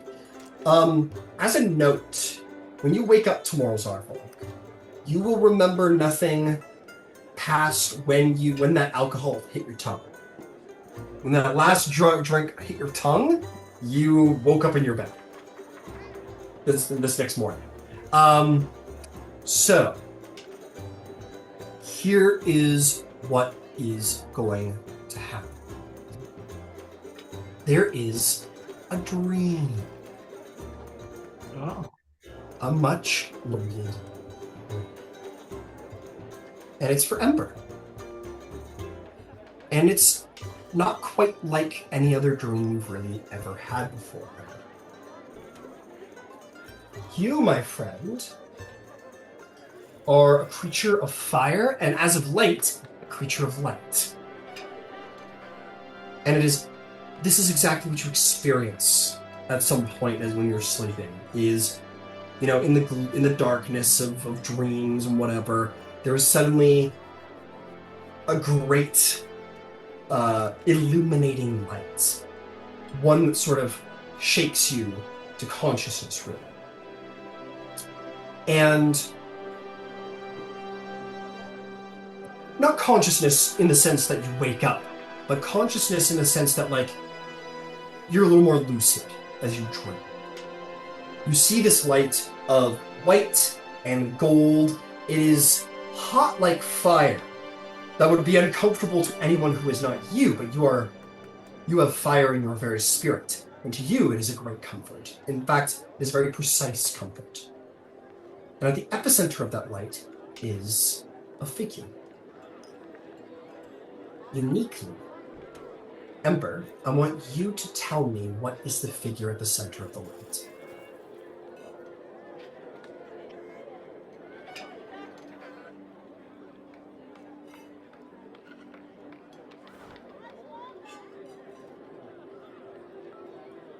I think the figure at the center of the light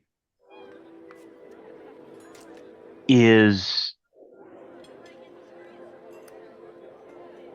like a medallion, like Olympic gold medal size coin that's just rotating. And on one side it's got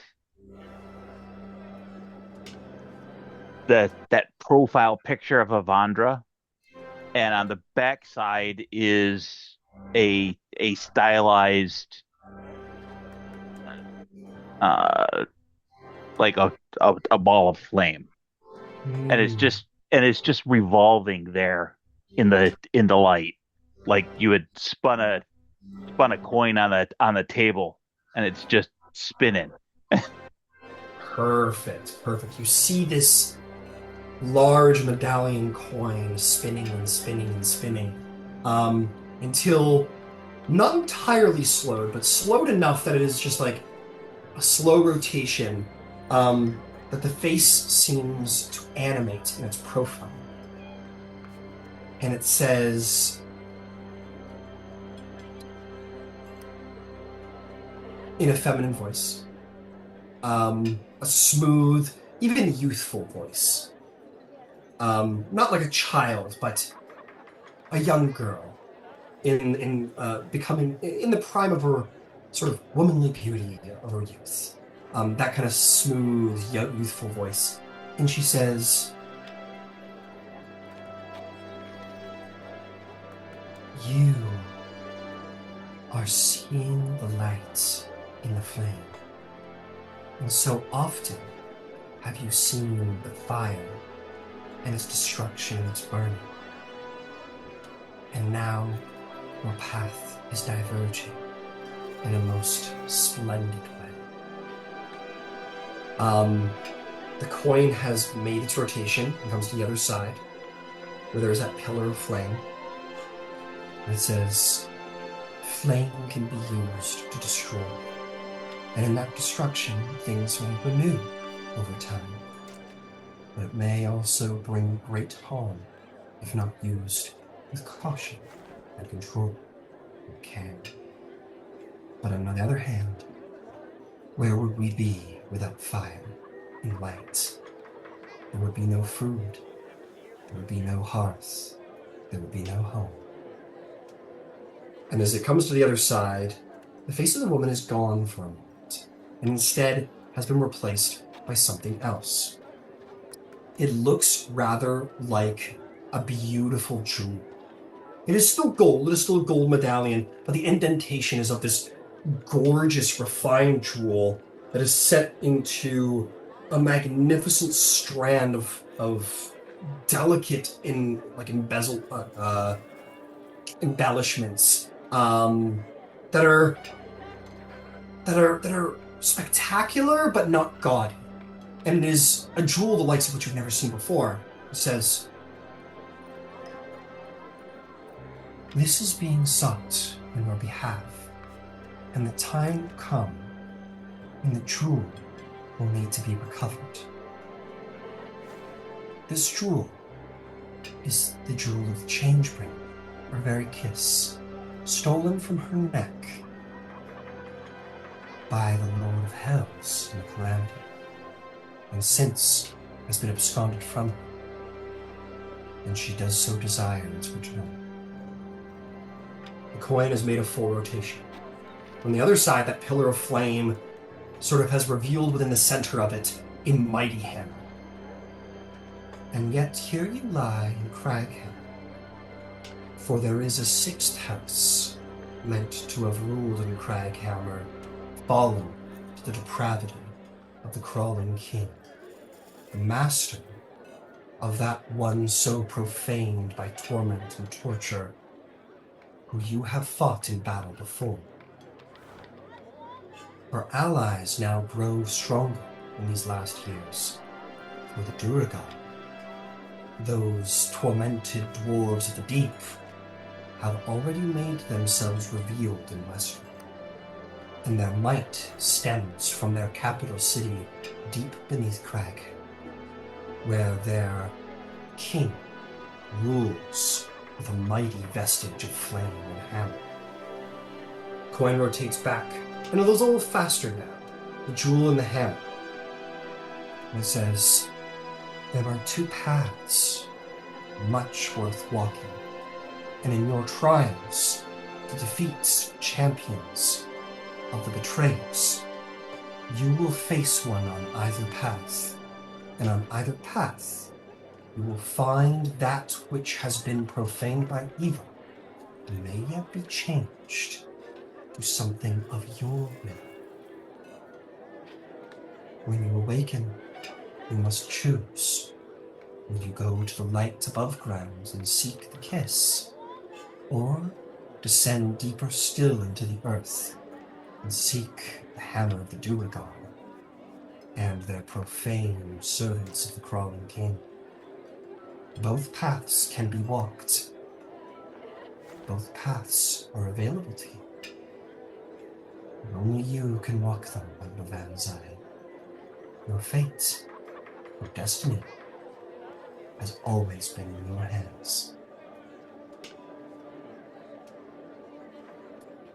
The light begins to glow bright as it reflects off of this medallion's coin, this thing that may have been incepted by your very desire. The light grows ever more and basks you in flames of illumination and divine power, and indeed the heat of flame. And you will rise the next morning with this prophetic vision behind you. As you awaken, you feel hot. You feel like this indeed was a vision sent from somewhere beyond, but you feel the blood in you, the sorcerer in you has, dare I say, activated in the presence of this dream, and that lets you know that it was not truly just a dream, it was a vision, and that there is something, that divine piece of your blood has reacted to it, and that the journey ahead is yours to choose. It is your path to trial, and your rewards to challenge and change. and all will awaken with a long rest. And when we awaken, we surely will have much to speak of. Well, let's take a break. Let's take our little 15-minute break, and we will be back soon enough to decide the next course of our voyage. It's so sick. It was bad. That's what you're supposed to do. It's okay. As you wake up the next morning, Westruun,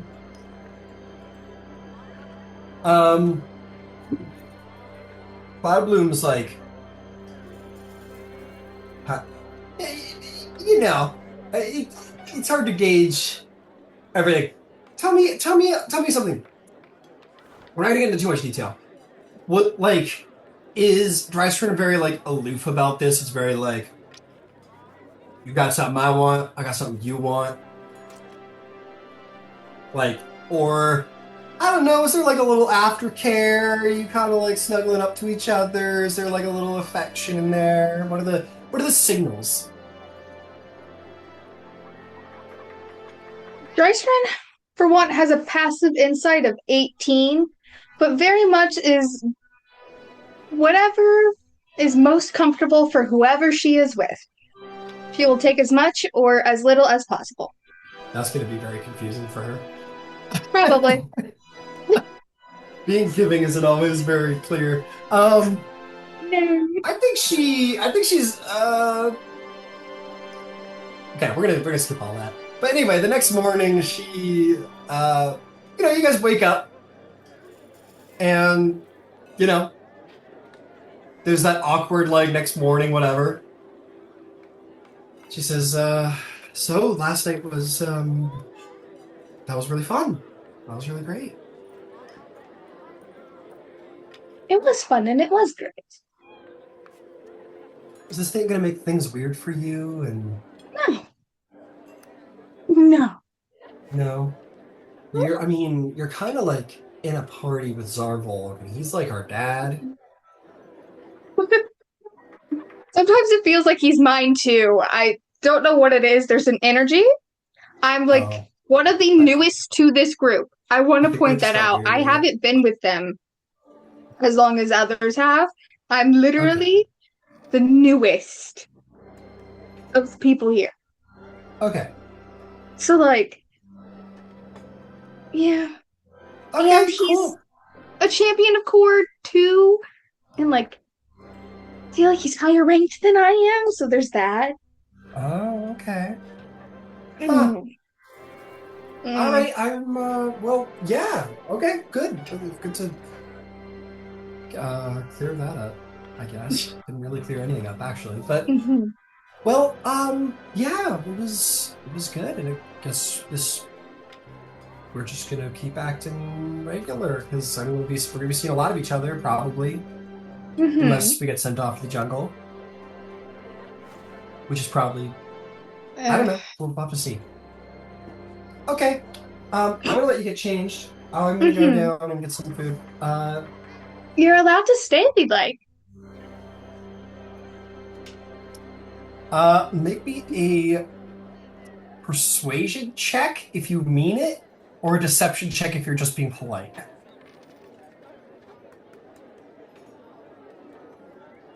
It's persuasion, but I have a negative charisma, as we've talked about. So Perfect. that's a 10. This is going to be the best love story ever. Well, lucky for you, she is a monk with a very high insight. There's definitely a pause of, like, where she's like, you can tell there's a pause of, like, you're like, you can stay if you want. She's like, okay, sure, yeah, no, I'll stay. And she kind of just gets on the bed and, like, crosses her legs and kind of sits and probably just small talks with you as you get changed, and maybe there's some eyes find themselves in your direction in admiration. Yeah, you guys head downstairs. Morning meditation techniques. How about that? Oh, you're gonna teach me meditation techniques. Yeah, the advanced ones. You're literally the Energizer Bunny, so I don't know. It takes a lot of focus. How bad? A lot. Says, well, we've got to go see what we're doing before you all Oh, go God. run off to whatever's happening next. Do you want to go? Do you want me to go downstairs first, and then you can We can come go at the same down? time. Whatever you are comfortable with. Okay. And then you guys will walk down together. I think Heron Brill and Whisper Knife both go, ooh, and both fully, ooh, and Two Fangs is like, shut up, please. And the sergeant's like, all right, leave him alone. And then they'll probably grab their shit and like pick up their plates of breakfast and like walk down the street with them. As you guys are all rousing in what are surely very nice apartments in the Middle Districts as royal guests, you're gonna hear a knock at the door. Actually, you don't hear a knock at the door.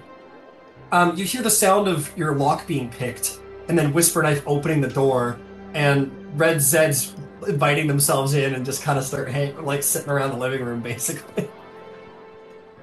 He's like kind of rude, lock the door, whatever. And kind of goes over. It for you.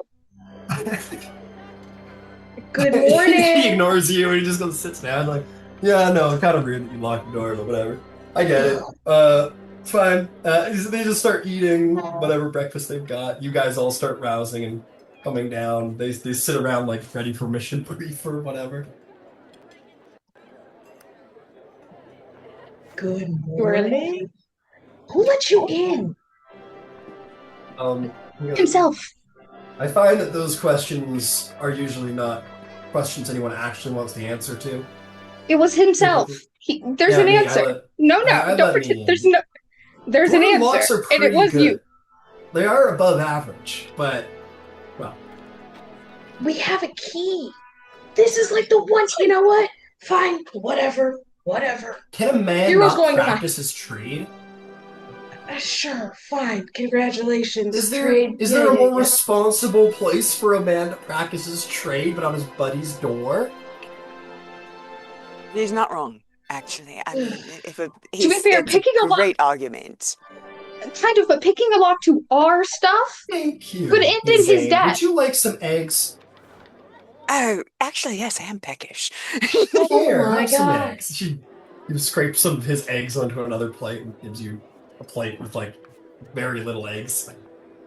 Just like makes a point. Looks at you, Dreiser. Were there any pastries where we were or anything? Sure, yeah, they went out and got breakfast or something. I would have picked up a couple for Yvaine and Kira. So, whatever kind of pastry it is, I'll hand those to them. Jesus, what kind of pastries do dwarves make? Oh, oh yeah, they're a carb heavy people. Like these guys are. I would have got one for laborers, Happy right? too.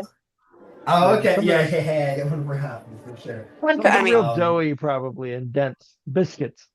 Yeah, definitely some yeah. biscuits.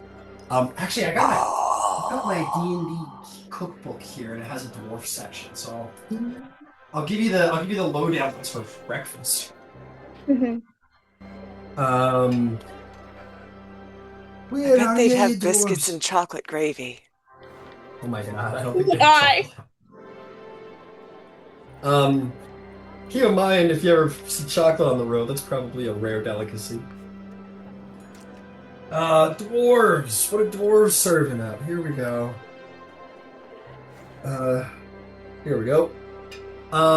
What do they got this morning?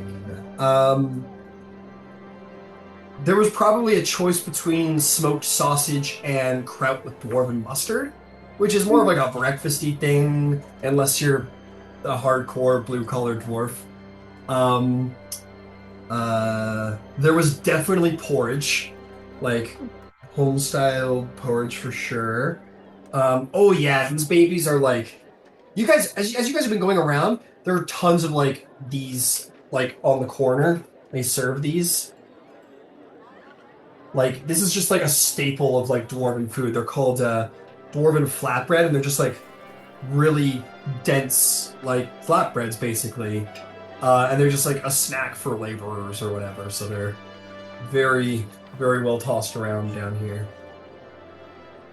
Oh, you know what? They do have black pudding, as they call it. They call it black pudding after a monster, but it's really chocolate pudding. Yeah. Okay. Some people I think call it elf Darcy's gonna pick up breakfast for the team, I think. I think that's happening. I think Drycer's picking up breakfast for the team. If she can. Yeah, absolutely. Yeah, maybe you guys do like a pit stop and pick up some breakfast. Why don't we call it like why don't we call it like for the whole team? Let's call it like 3 gold plus tip. And that'll be like a nice spread of pastries and pudding and various We'll go dwarven... 2 gold for a tip. Cool. So Cool. 5 in total. Sure And thing. as Drycer hands Kiro's hers, she will slip the 10 gold that she owes from the bet. I'm going to take this, and I'm going to take this and I'm going to eat it, and we're going to circle back to why you didn't make it back to the room last night after I can open my eyes all the way. But we will circle back to it. Whisper Knife goes... It's not hard to tell. She's right Dryson there. and Silera banged. Oh, yeah. No. There's pre-existing. There's a priestess. I was trying to sleep, all right? I have the adjoining room. I know what happened. You broke into our apartment. It all works out. He didn't ask. You asked. I told you. You wanted to. I thought I'd just get it out of the way. And I thank you very much. It will be used for much blackmail. Thank you. She's like looks over. She's like, I hate you. So that's not very monthly of you. You're such strong emotions. Sergeant goes, anyway, children, did we want to talk about what's in the future for our 2 crews?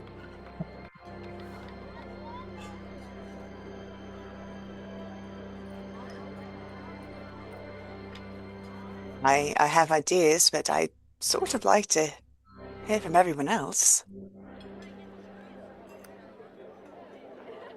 Sergeant will say, well, we were, as he told you, we've technically deserted the defenses down south. We're more than happy to rejoin down there, but we're probably going to need some political help before we can do that. If you don't mind, I think Zarvog had asked if you wanted to go back to Westruun, and I will happily provide you a couple of letters, one that will get you immediately to the Lord Mayor, and one that will put you in touch with someone who can provide other aid. Hey, oh, thank you. Yeah, I remember the Westruun offer, which is... and he kind of says this with the sort of slight reassuring looks and nods of the rest of the crew. He goes, looks over at you, Zarvog, and says, wherever you want us to go is where we'll go. As far as operations go, you'd probably be best used in Westruun right now, but I think there was also some conversation about perhaps bringing you along to Emon and maybe even getting things cleared up there to make sure that you're all in the green as far as the powers that be go. All right, yeah, whatever. I'm up. Unless Yvaine, unless you think that's accomplished just as easily with some letters. I think if we get them to Westruun, which we can do by teleportation, I don't think that the Tal'Dorei Council is going to send an army to go get them, since you hailed from Westruun and were called back specifically by me. However, Were you working with the council, or because I thought you had said you were working with Singorn? Well, we're working. Sorry, If I need to clear I'm something up, a. if I Go need to ahead. clear something up with Singorn, I can do that also.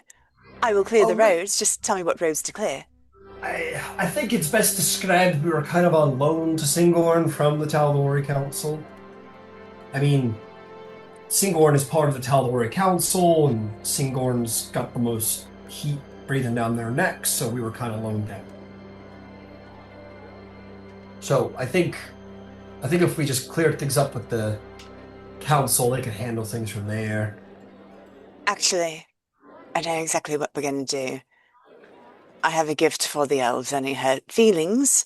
Well, I'd be dead if you hadn't come to rescue me, and hence I wouldn't be able to give them such a gift. It'll be fine, I promise. Fair enough. All right, sure. Hey, whatever you think of. But if you want to give me some letters, certainly makes things easier. If you think we need to go have a proper, one-on-one or whatever, I was raised in a rebellion, so I'm not much for the logistical whatever.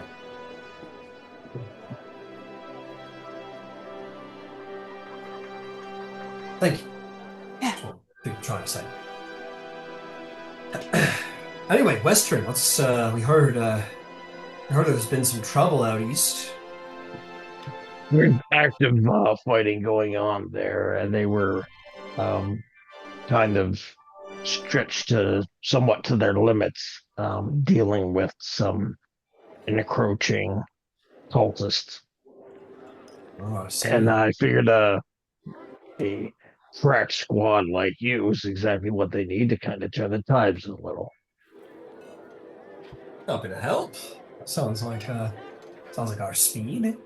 Perrin Brill says, I want to report back to the director, so that works well for me.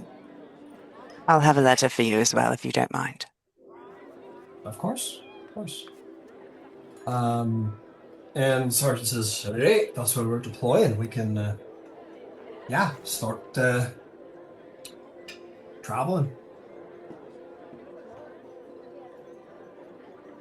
I'm sure they'll be glad to have your aid.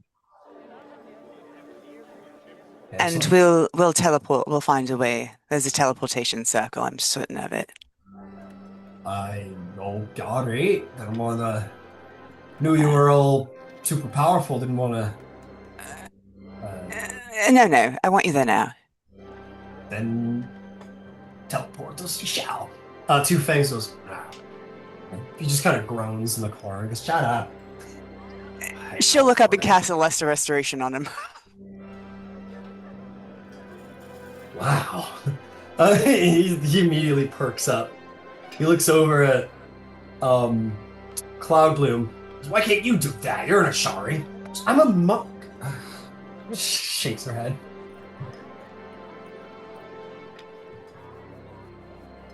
Well, thanks. I feel like it's time for a rematch. She looks over at Tarful.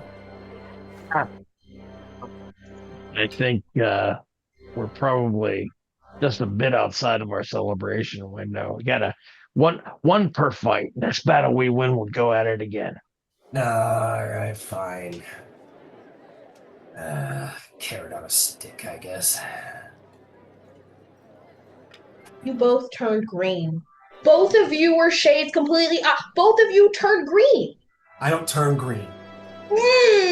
How much do you remember? Hair. I turn hairy. I don't remember that at all. I don't remember that. It was quite a feat for you, Red. The whole turning green thing. It was impressive. Feels like the wrong word. Medical marvel. I don't remember that. I don't turn green. I turn violet. You fell over. You both did. Oh, you made me a lot of gold before you fell over last night. Is what happened. Couldn't be true. I don't fall over. No. It's not true. Right, Sarge? Sergeant looks at him and he goes, right. Right, it's not true. You'd remember if it was. You'd remember if it was. Yeah, I remember. It didn't go. It didn't go that way too. Hangs, you're good. See, maybe your minds are all screwed up. It is. Undoubtedly. A couple times. Fair. All right, to Westruun then, huh? Great. I believe we had cause to go back to Emon, correct? Oh, that's why we were sent here in the first place. That's right.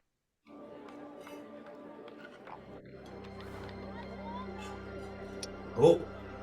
The sergeant says, "Well, we can we'll go pack our things and be ready to go soon. Give us an hour. Less if you need be. Need to hurry." Maybe I'll take that time and write the letters.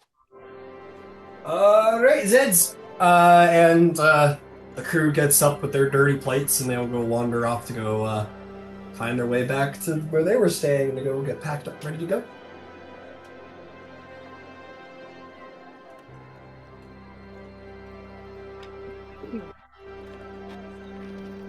All right, back to Emon.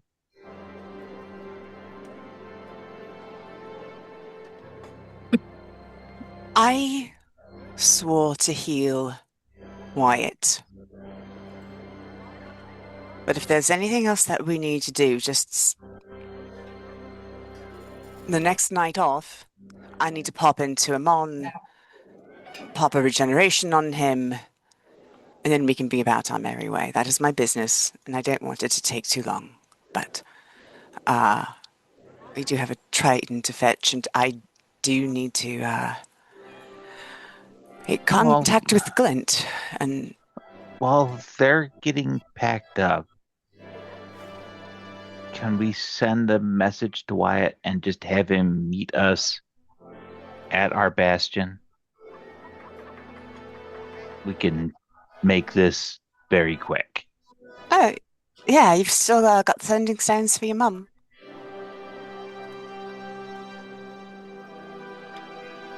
Yeah. Do you think she could wrangle him? Well, probably wrangle Senior Andegarde. He can wrangle Junior Andegarde.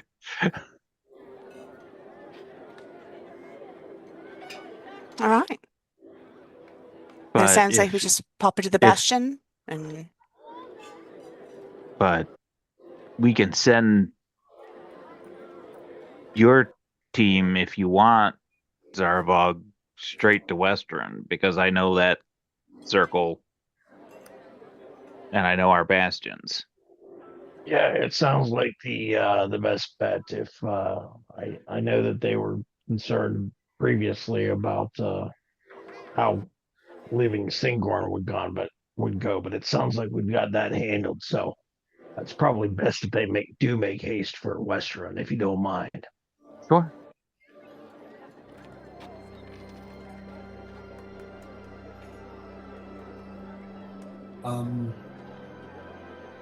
I think there will be a delivery before you go of your armor. All that wonderful, wonderful armor you have made. I think that was part of your request from the Iron Keeper for your many deeds was expediting all of that. And so, yeah, those suits of armors, your barding and so on and so forth, those all get delivered. You may add those to your inventory, and I can update your Fens sheet for you. It's what's he getting? Mithril? Yeah, Mithril. Right. Okay. I'll update it. If we think it's wise, this might be a good place to look for any gemstones we need for casting, diamonds and such. Our dwarvish friends seem to have good luck in finding such rarities. Well, on that topic, It might not be necessary to pick them up now.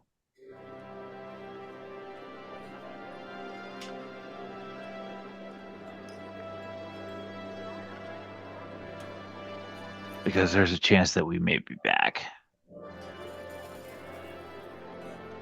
Well, I'm just uncertain of what to do.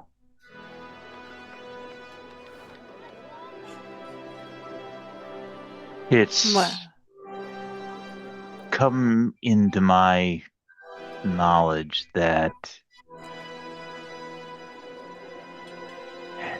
the twisted, distant relatives of our hosts lie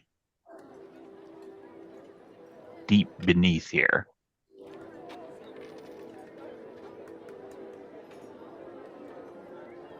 And the leader of that duergar clan has the hammer.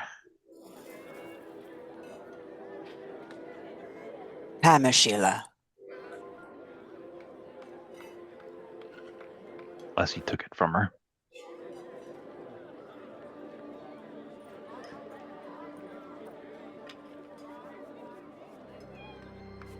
But the reason that I'm not certain is that I have a choice.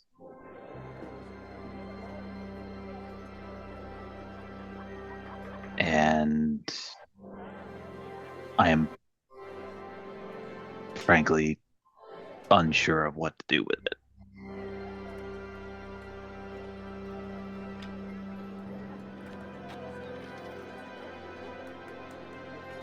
Chasing down the hammer would be a similar situation to your circlet and Zarvog's crossbow. Alternatively, there is something that was directly stolen from the Changebringer.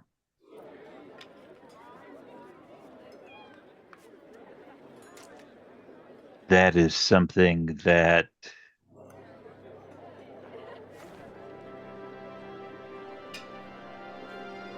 my patron has expressed significant interest in.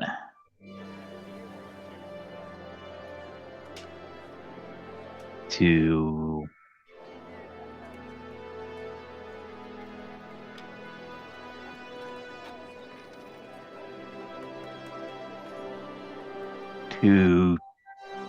thwart his and his associates' banishment. I don't know if banishment is the right word, but to ameliorate their situation.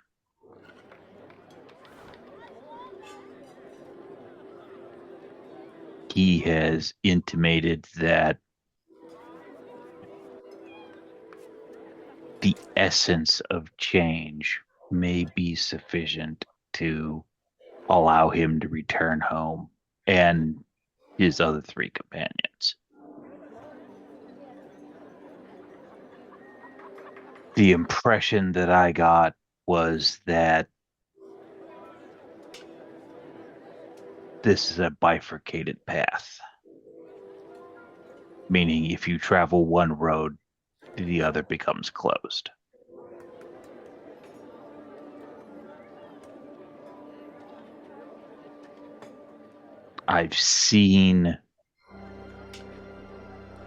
We've seen what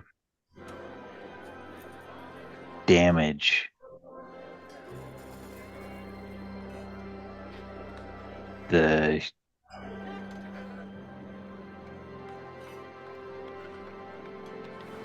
the hammer and its wielder can accomplish.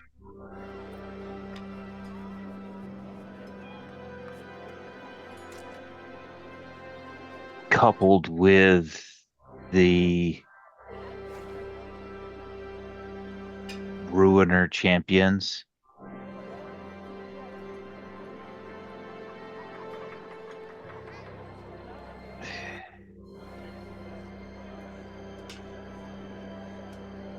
that poses a threat to Westruun that I can't fully fathom, because the walls won't stand.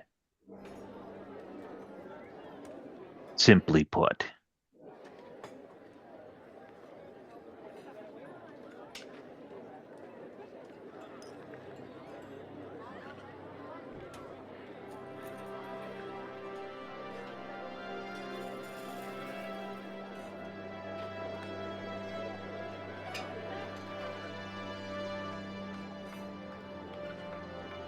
But I also know how much we all love everything underground, which is to say, not at all.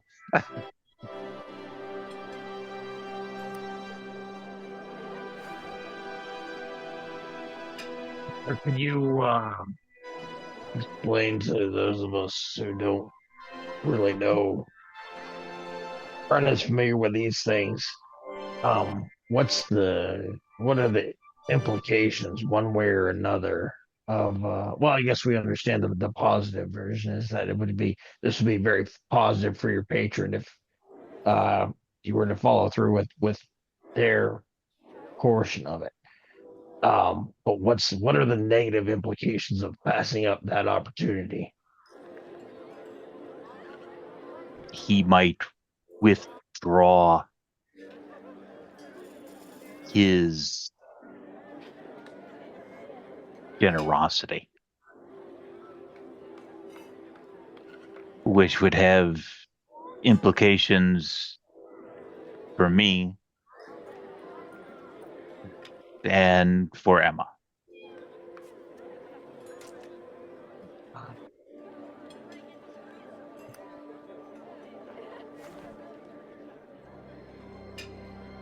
Hey, Mum.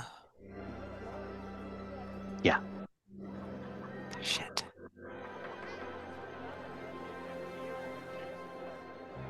Do you want to go after the hammer because you think it's the best fit for you? Or do you want to go after the hammer because taking it off the board mitigates the most risk?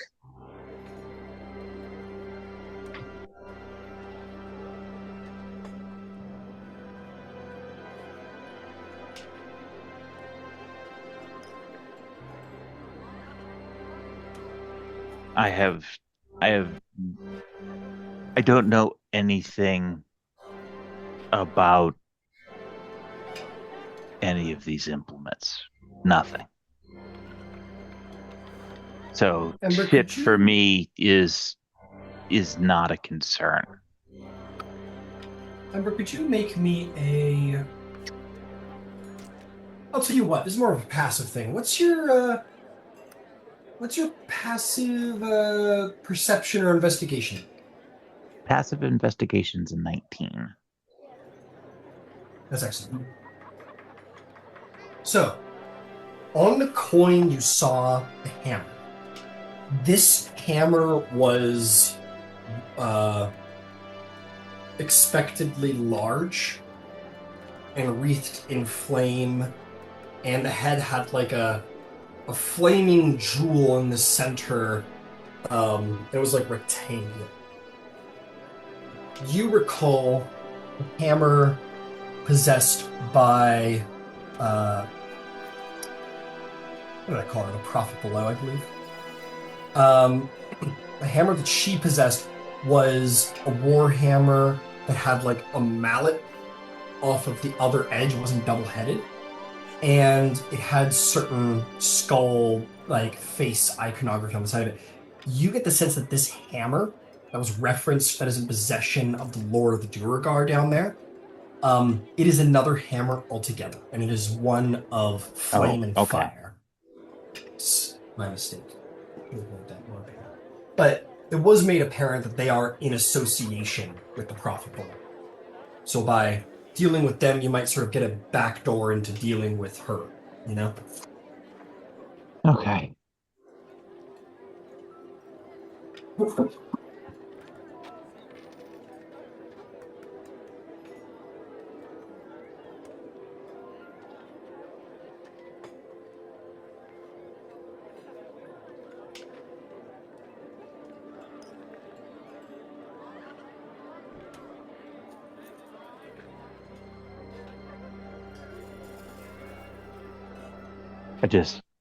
I just don't know. Say that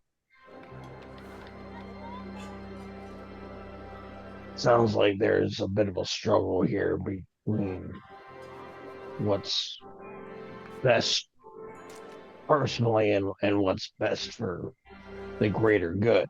Um, and that sounds like it ought to have an easy automatic answer. But the truth is that a number of the members of the Aurora Concordant, myself included, have at times chosen to pursue personal interests, Finch as well, over what's going on in the greater scheme of things. So I guess all that's to say that I wouldn't hold it against you if you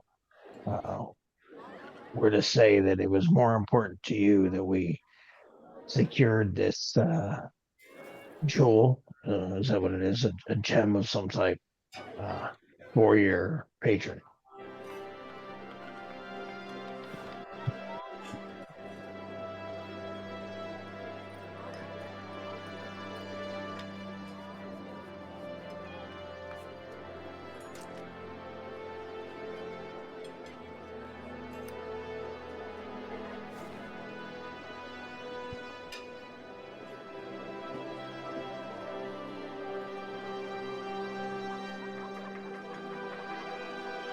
Well,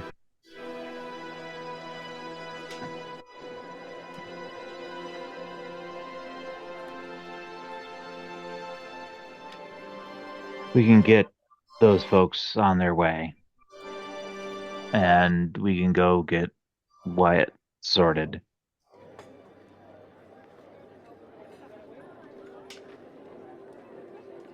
Do we know if there's a circle here?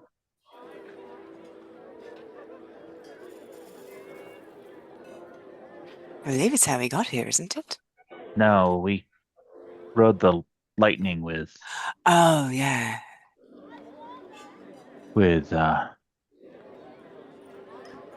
Who's it? Thunderbrand. Underground, yeah.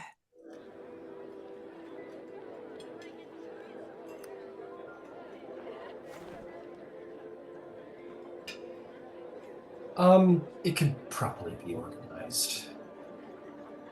Probably be organized.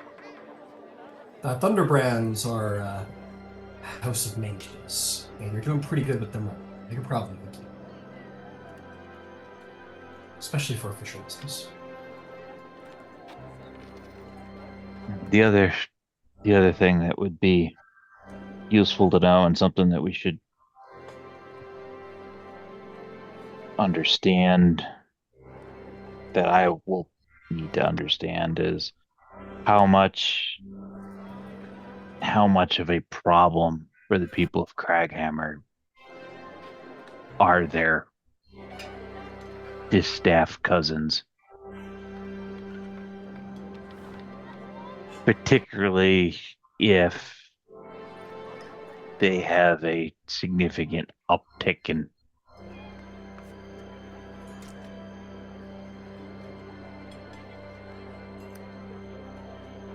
power.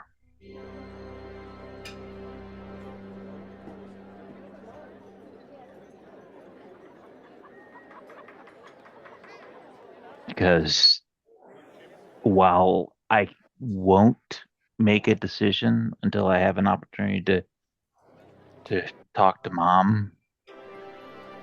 I already know what she's going to say. And that will be to do what's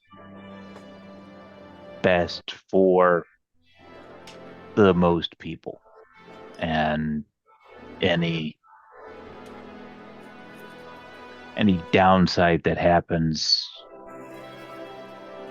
is the price that you pay for doing the right thing. But even knowing that's what she'll say, I can't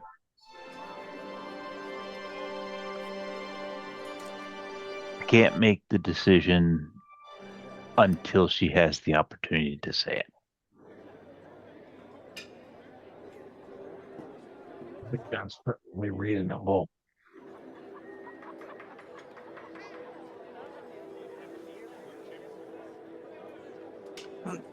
I'm going to do whatever you need me to do. I mean, I think it's however you need us to support you.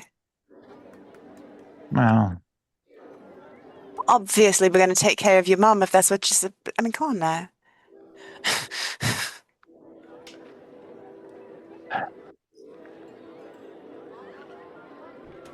one thing at a time. Let's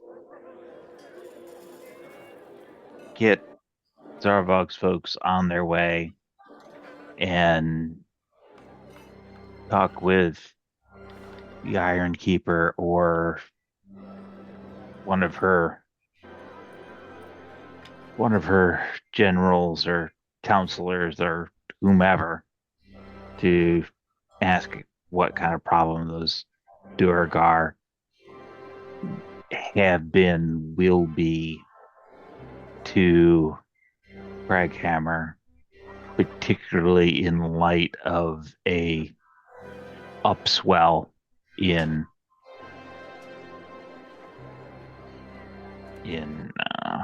power. Exactly what kind, I don't have the details, but if it's on the order of scale of what we've seen out of those two, then it won't be insignificant, particularly if they've done things to empower them, whatever that is.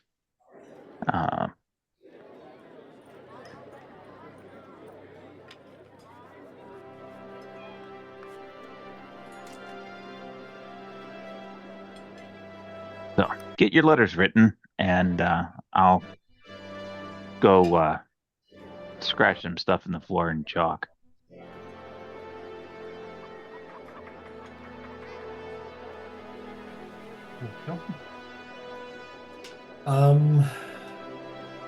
So, sounds like there's some errands to run. Who would like to go first?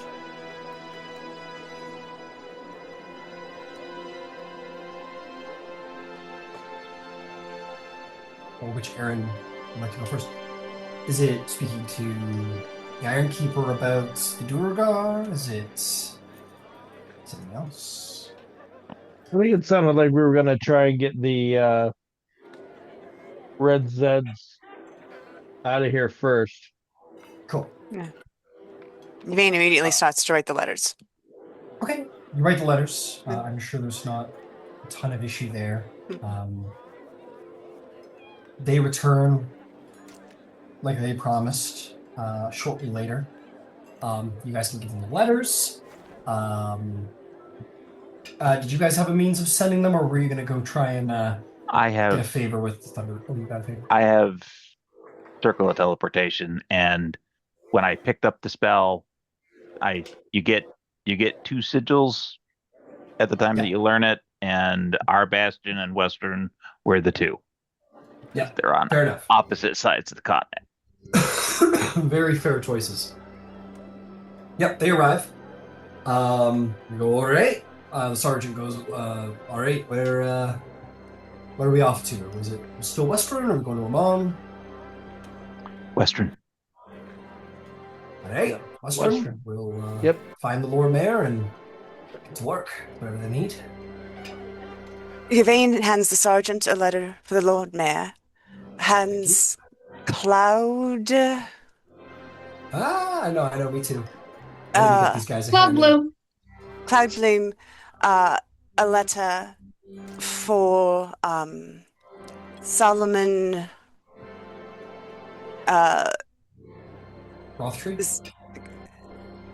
Solomon Rothtree, and hands Perrin one for Alistair. Beauty. You approach Cloud Bloom. She stiffens immediately, and you hand her the letter. She goes, "When do I open this?" If you don't mind, go to the library, the Cobalt Vault, I think, Okay. and ask to speak to Solomon Rothtree, and if any of the monks give you any kind of problems, just tell them that you do so at my expression, and Okay. he'll take it from there. He'll have some questions for you. Okay. Sure. Yeah. Okay. Easy enough. Yeah. Yeah. And she walk away. She relaxes. Anyone who isn't Yvaine who's maybe watching, she kind of unstiffens as Yvaine walks away. A little scared of Mama Bear maybe at the party. Yeah, with that, the teleportation circle is drawn. Yep. They each pay you respect for leaving there, Red. No. Yeah, We'll be see. Two Pegs goes. We'll be seeing you soon. most certainly. As soon as I can find the opportunity to join you. Good. Don't be careful. I might rack up more victories than you're willing to drink past. I don't know that number's been invented yet. Yeah, I can count pretty high, and I don't think. Anyway, and he'll move along. Cloud Bloom just pays you like a super reverent, like monkly bow. She says, "We'll be sure to do the best we can." Kalen, much more casual, just like pats you on the shoulder. Says, "Don't take too long, old man." No, of course not. Always quick to the bow. Yeah, the sergeant shakes her hand. He says, "Don't worry, keep them in line. Didn't last 2 years. Could do it for a couple of days more." They all kind of. Perrin kind of is like, I guess I'm supposed to say something. I don't. See ya. See ya. Yeah, sergeant gives you a good handshake. Goes, "All right, be seeing you. Don't get into too much fun without us." Yeah, try and make some good shots with that bow. He goes, "You try and make some good shots with that bow." Yeah, he puts the giant ballista over his shoulder, and we gotta rename this guy Tetris. Sergeant Tetris. Yeah, they all wander on through the teleportation circle and head on over to Westruun to go be of good assistance. But, next, we wanted to go and check out the Iron Keeper, I believe, yes? Yep. Okie dokie. Yeah, you find your way to the hall. You guys are like, "Oh, the Iron Keeper will be with you very soon." And indeed, very soon she is with you. You don't wait like last time or any other time. She's like, "Oh, they need something great," and pretty much directly finds you guys and says, "Leaving so soon already? No rest for the wicked, I guess, eh?" To one degree or another, I do have a couple of questions. Answers, I'll give them. It's come to my attention that below Kraghammer, You have some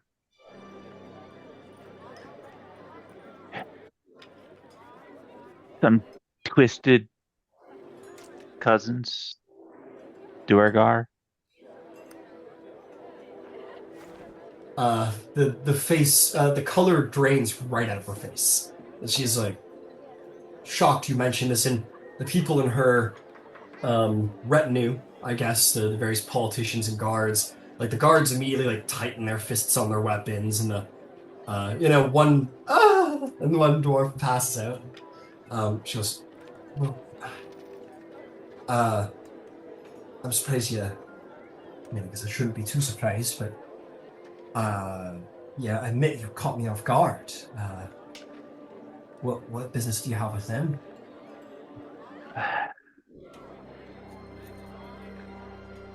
I'm wondering how much of a problem that they've been for you and your people. They ain't been too much trouble with us. They're there, thousands of miles below. There are, of course, skirmishes and battles. They are, neighbor would be the wrong word. They're much too far away to be called that, but, well, trouble is the right word. But, we have been in, shall we say, opposition for about 1,000 years since the Calamity. So they've been a pretty regular threat that we're pretty regularly aware of and capable of fending off. Kraghammer's never sustained a true siege from them in a very long time. And we're well ready and protected for it. How much more of a problem would they be if they came into, and he will look over at Zarbog's crossbow, some new power? I guess it depends on the new power. I mean, it's a hammer. And Ember will describe what he saw built onto the coin. I don't know anything more than that, but I do know it is on the order of scale of a vestige of divergence.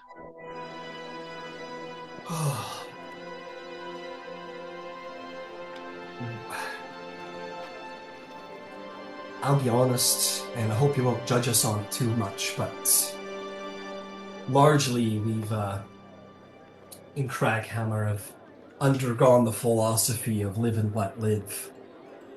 You know, we have no real interest in interacting with them, for what little we know for sure about them is, well, unsavory would be a very kind word for them. And I'm sure over the millennia, much superstition has arisen, but, well, we are bitter enemies. And I think we got enough problems on our hands trying to pick a fight with them. They're ready for us, and we're ready for them. I'm not looking for your assistance. I am in an unenviable position of having to weigh a choice. And that choice has to deal either with them and this has yet to be better defined hammer vestige, which I have it on Good authority. Divine authority.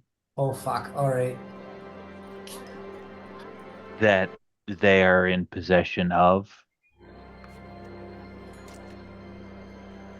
Well, tell you what, if you got the time, give me a couple of hours to wrangle the experts around here who maybe might be able to tell you more about our wayward kin and this hammer. Maybe a little bit of knowledge could light your way, eh? That would be lovely. In fact, take a little bit more time. Uh, I'm certain that someone in the Thunder Branch family can send a message to us. We have needs to get to Emon to handle a few things, and I need to have a discussion about the other half of this choice. Fair enough. Well, if you have indeed such means of traveling very here and there, why don't you return to us either in the evening or perhaps tomorrow morning? We'll make sure I have something for you, some knowledge to light your way. Do you have a teleportation circle here in Kraghammer? Yeah, sure. We could run that. Would I be able to beg the boon of the opportunity to commit it to memory? I've offered you all a boon. I will say keep your boon until there's a much better use for it. For now, we'll simply call it a gift from a friend to another.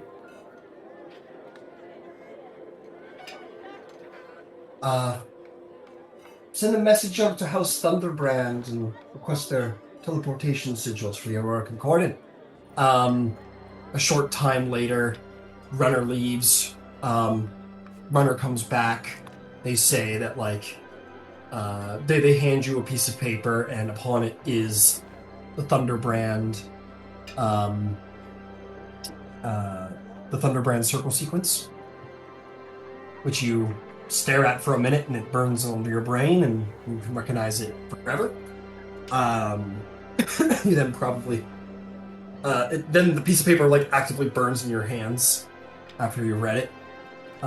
It's not to be traded around. Yeah, and there would just be like another little note on there that says like, absolutely. If you require its use, you'll be known as friend to our house. That's awesome. Excellent. So you now have a easier way of getting to and from the city. But yes, if you guys want to go to Emon, wrap up some loose ends over there, you certainly could. Yeah, I think that's the next stop. Okay. Marking all of that out, you are able to cast Teleportation Circle and return to the wonderful city of Fellowship, the city of Emon. This place that was created in the interest of bringing people together. Here, there is no shortage of things, ways, and means of connecting wayward people with their fellows in craft, kinship, or fellowship. And here you are, back home. The place has changed a bit with the busting up of the walls and everything. But you're here. We could certainly jump to certain things that we would like doing. Starting with Shirley is... Where are you? Portamon. There it is. That tavern you guys like. What is that called? Your tavern. The Rousing Sorry, Spark. Rousing Spark. God damn. So many names in all these games. Rousing Spark. You return to the Rousing Spark, where indeed it is as ever a place of camaraderie, friendship, general chilling out, and having a good time. The locals know it well, the sailors know it well. Emon, this is where you stop. You make your way on in. You see that a number of the Bravehearts, not Grog Strongjaw, are sitting around the table. Today it is Keljaya, Balthazar, and Karzadon Sunscales are kind of off in the corner over there and pay a wave or whatever. And Emma sees you all enter and goes, "Oh, welcome back, everybody! Welcome back! Ember, how are you, honey?" I'm doing well enough. How are you? Oh, I'm really good. I'm really good. I'm so glad that you're here. There was something I was hoping to talk to you about. And there's something that I need to talk to you about as well. But in the interim, you wouldn't have seen Wyatt recently, would you? Oh, yes, he's still recovering. He's being a very, very good sport, given all that's happened to him. But, well, uh, it would take something very special to bring back his abilities of speech. A miracle, really. So he's unfortunately... At which point Ember will flip open the flap on the bag of holding, and will draw out the rolled up sausage that is the carpet of flying, and he will just hand it to Yvaine.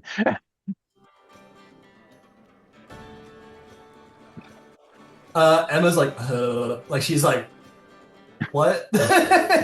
Oh, she's maybe forgotten about the carpet, but she's like, oh, Wyatt's being a trooper, he's really hurt. It's gonna take a miracle to heal him. And you pull a carpet out of your satchel and hand it to Yvaine. And she's like, okay, that didn't make any sense. I mean, I can also just fly there. Is he at the estate?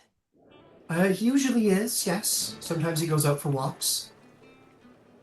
Oh, all right. Well, I'm gonna pop over there and I'll be back. And with that, she's just gonna. Okay, bye. I keep forgetting that she has her own wings. Oh, yes, she can fly, can't she? Yes. Sorry, it's literally been a couple of years. I'm still reacquainting myself with everybody. But that's nice. Where is she going? He is a miracle. Okay. He made a promise to Wyatt. He's going to go fulfill it. Okay. And he will be whole. I see you are all apparently not sitting around these last couple of years you've been gone. You've been busy getting better and better, it seems. Good. That's wonderful. That's wonderful for Wyatt as well. That's really wonderful. So did you want to should we go for a little walk, Ember? There was some things I wanted to talk about. I think that's probably for the best. Excellent. And as for the rest of you, get some seats at the bar. Have some drinks.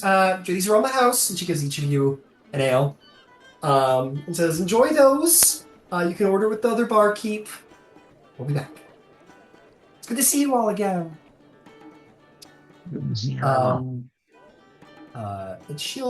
yeah. You and her can go for like a little meander, Ember. She's kind of going from work mode to mom mode. She's kind of, getting into that. She says, well, do you want to go first or should I go first? By all means. You so often have got to wait. You should go first. Okay. Now, I'm going to start off by saying this happened while you were gone. And I didn't know if you were ever coming back. But it's good news, I think. And she'll kind of show off a little engagement ring. She'll say, me and Lord Andegarde are gonna get proposed. That is fantastic. Are you sure? I didn't know how you would take it. Are you sure you're okay with it? I am absolutely certain. And while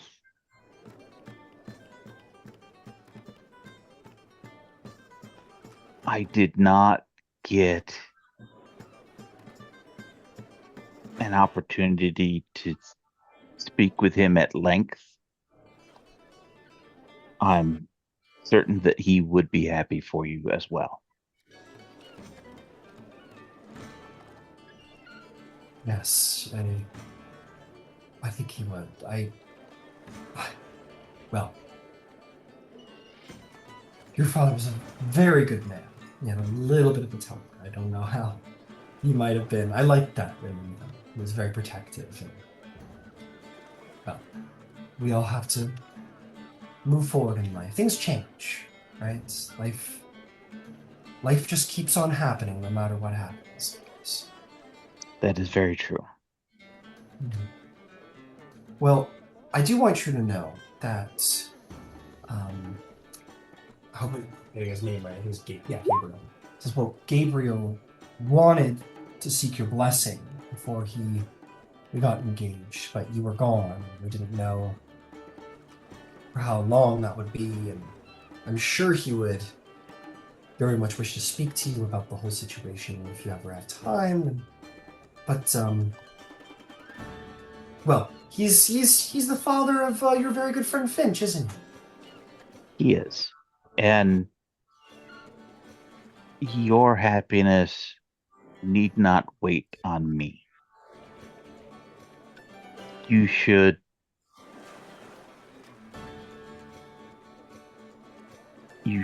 feel free to make those decisions that bring you joy. And I am glad that he asked and you agreed, and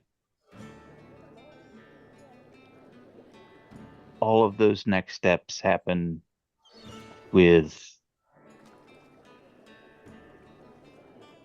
all of the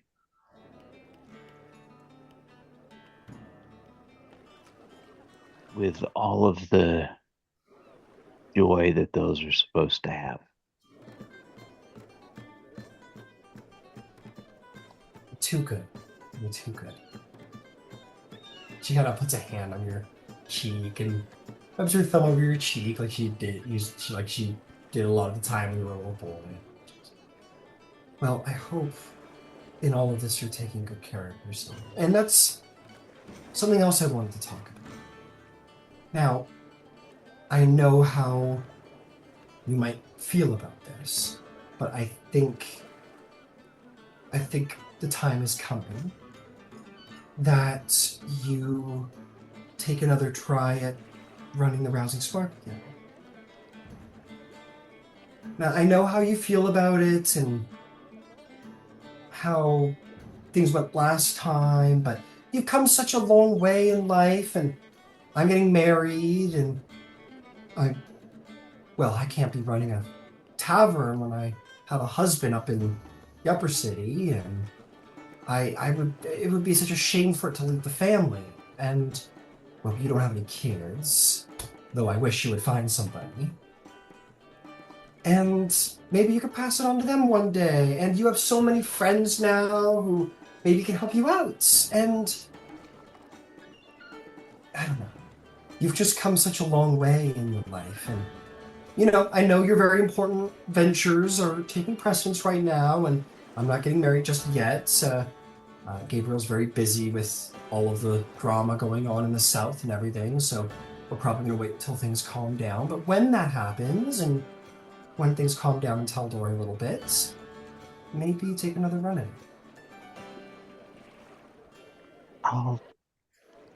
I would like that. You would? If the opportunity presents itself. Well, the opportunity most certainly presents itself. And that is a segue that presents itself. I have a difficult decision, and it affects a lot of folks.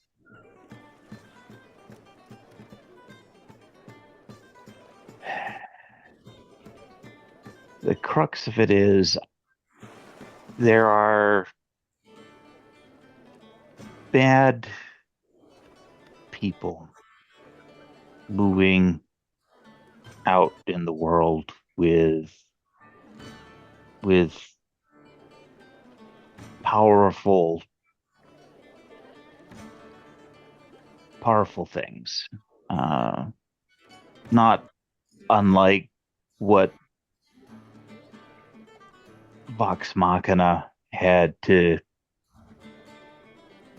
tip over Thordak. Fine. So, the Cinder King, you think something like that's going to happen again here in Emon?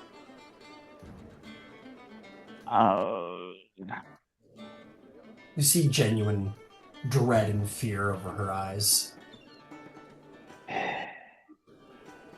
The power of the Iron Authority is in part backed by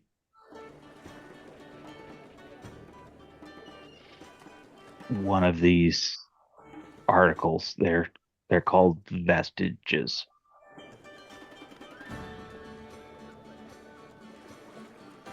And there's more than one out there in the hands of people who would cause pain and suffering rather than trying to build or protect. And we have successfully thwarted two of those powers and put those items in better hands. I've been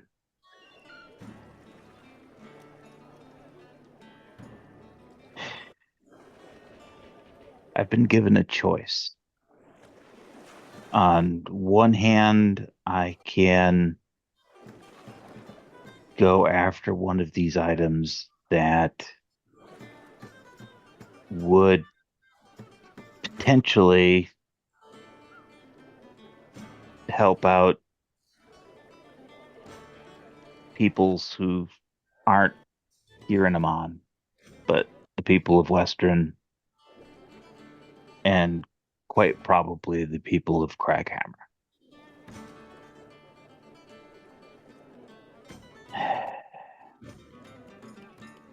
Alternatively, I can look into a different item, one that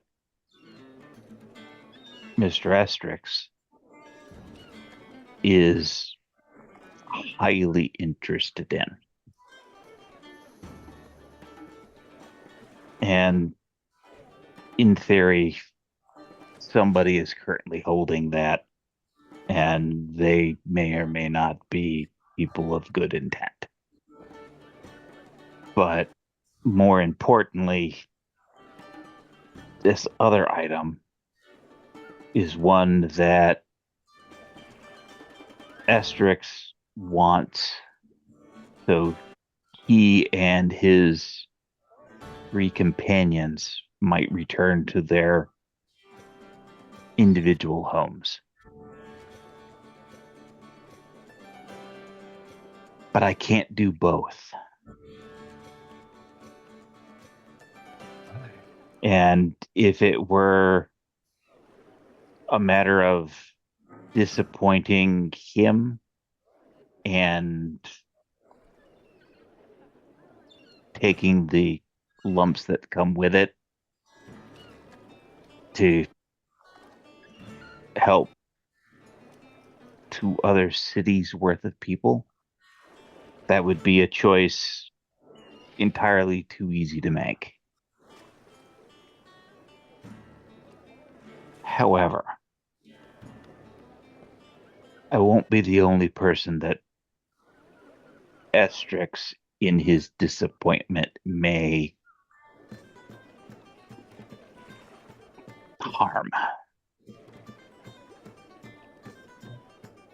I think Lord Estrix,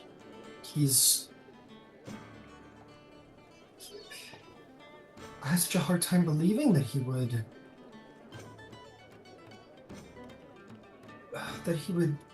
behave so spitefully. He's been so good to us. He's a good man, isn't he?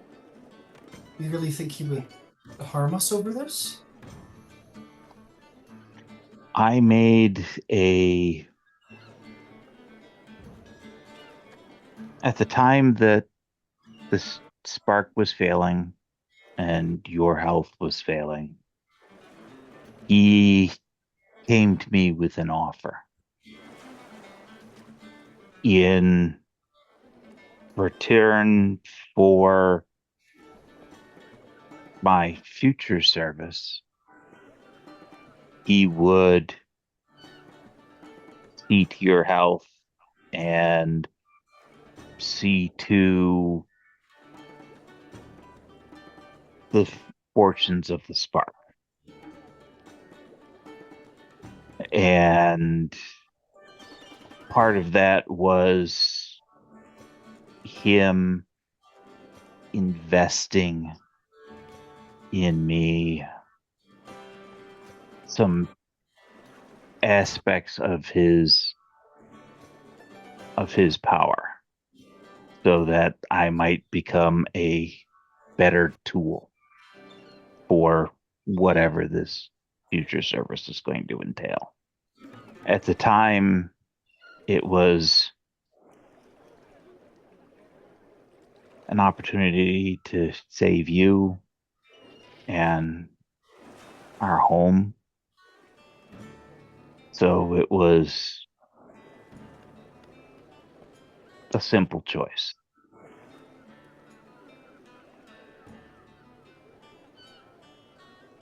I don't know how he's going to respond.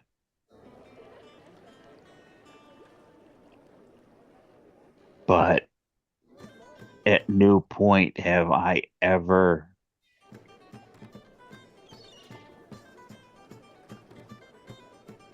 directly gone against what he's asked.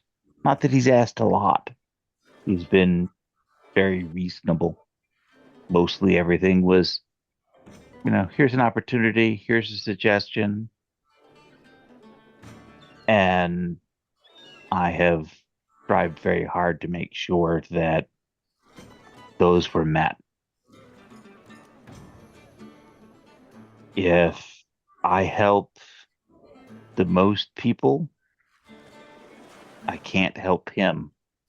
And that will be a direct betrayal of what he has expressed interest in. And it prevents him from being able to potentially go home. I don't understand all of the details, but I don't need to. It's enough to know that I know he wants it, he needs it, and my power, your health, our relative fortune comes at the cost of my service.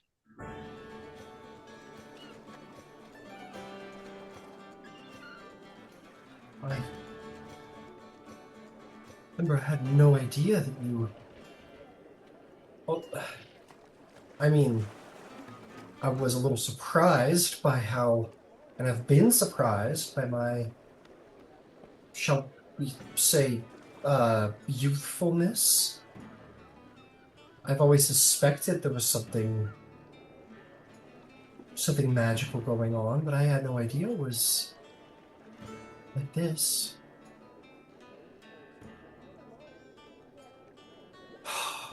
Oh, honey.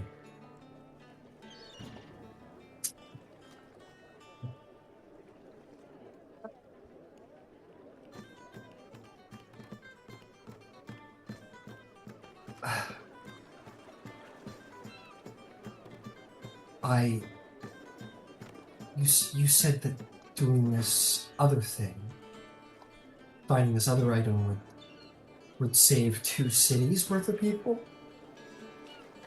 Potentially. One, I feel pretty certain. The other, I'll have more details in a day or 2. But given what I have seen of the nature of the people currently in possession of that, I can't believe that the stalemate that has existed for a very, very long time, and this is a very long time in the lifespan of dwarves, would be left to the status quo. They would change it. And by change it, I mean they would endeavor to conquer, enslave the folks of Kraghammer. I have for some time, obviously, thought myself living on borrowed time, and that maybe the Raven Queen wasn't ready to take me away. I was very sick, Ember.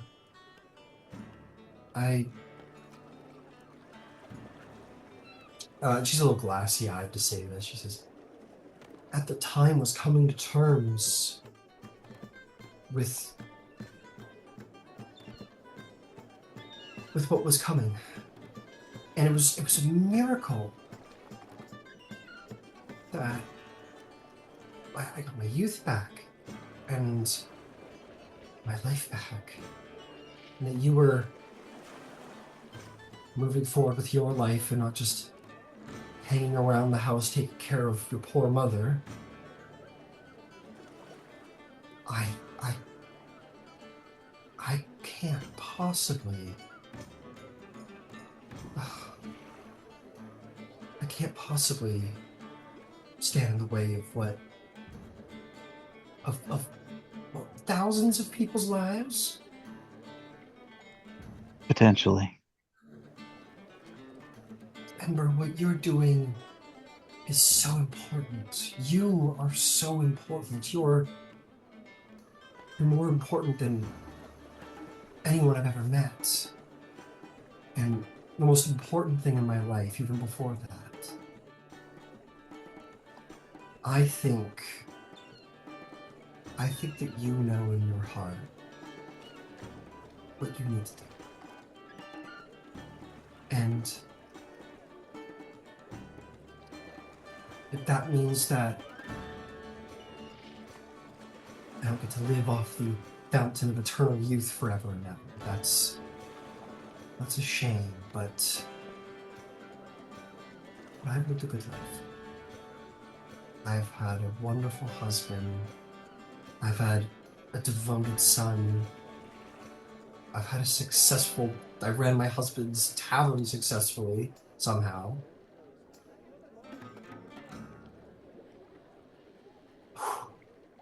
It's so hard to... What you're doing is too important. If there's no other way, if you have to make a decision, I'm not going to tell you what to do. But I am going to tell you that you know what's right. You've always known what's right. You haven't always been very good at running taverns. But maybe that's because you were meant to do bigger and better things than that.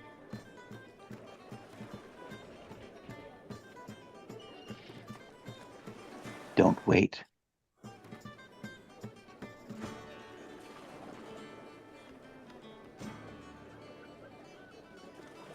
Will you come? Always. And she hugs you, and she failingly but does her best to hold back tears into your shoulder.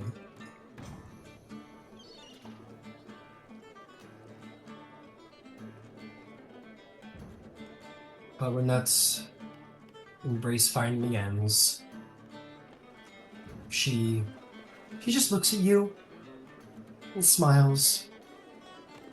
She says, "I love you, and I'm so proud of the man that you've become." Well, I am who I am because of you.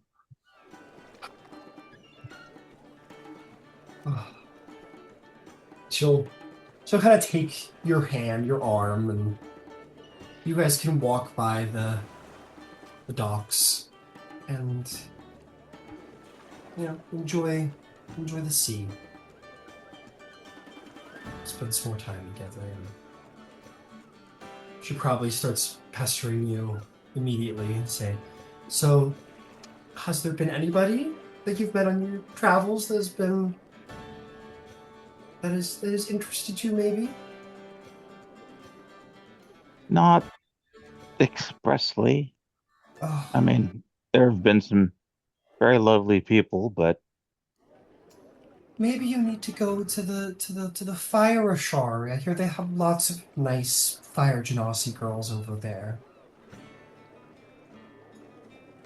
that could be. I missed the opportunity to go to Pyro while we were in the vicinity, so to speak. Oh, it's a shame. Well, maybe you're not a fire genasi. Maybe you prefer air genasi women, or earth genasi women. Maybe even water genasi women. She says quietly. And yeah, she mostly takes the time to pester you about certain individuals and making them happy. Hope you'll find somebody, or maybe there's an inkling that you'll find somebody. But in the meantime, and take inspiration. That was quite the little scene there. I think only fittingly we should go to Yvaine, who is pulling an Aladdin, and settles down outside the Andegarde estates. Much to its dignity and pride has the lovely home stood upon its grounds, and so you enter within and are invited in by the house servants. Oh boy, the fucking Andegarde brood. And she's in her full Elendria, like she's veiled with the. I mean, if she's gonna do Oracle shit for a paladin, she's gonna dress the part. Yeah, they're like, "Oh, Yvaine's here," and come on looking, and you're all veiled up and like, "Oh, hey, nice." I'll say this is no, this is no, this has gotta be he's gotta be the big man. Where is he? Yeah, it's Antra. We're gonna say this is Antra, the oldest. He goes, "Oh, that's a nice hat." In some time. And so and she'll flip her veil up, and of course she's got a patch over her eye, and she'll kind of lift up her chin and kiss him on the cheek. She has to get up on her tiptoes, I'm sure. Yeah. He looks a little like not sure what, like, at no point during that little ritual, he took the veil off and he's like, "What? You got an eye patch?" He's like, "What?" You kiss him on the cheek. He's like, "What?" So you're fully catching him off guard. He's like, yeah, great to see you. Is Wyatt home? Why? He's always home now. Yeah, he's on disability benefits.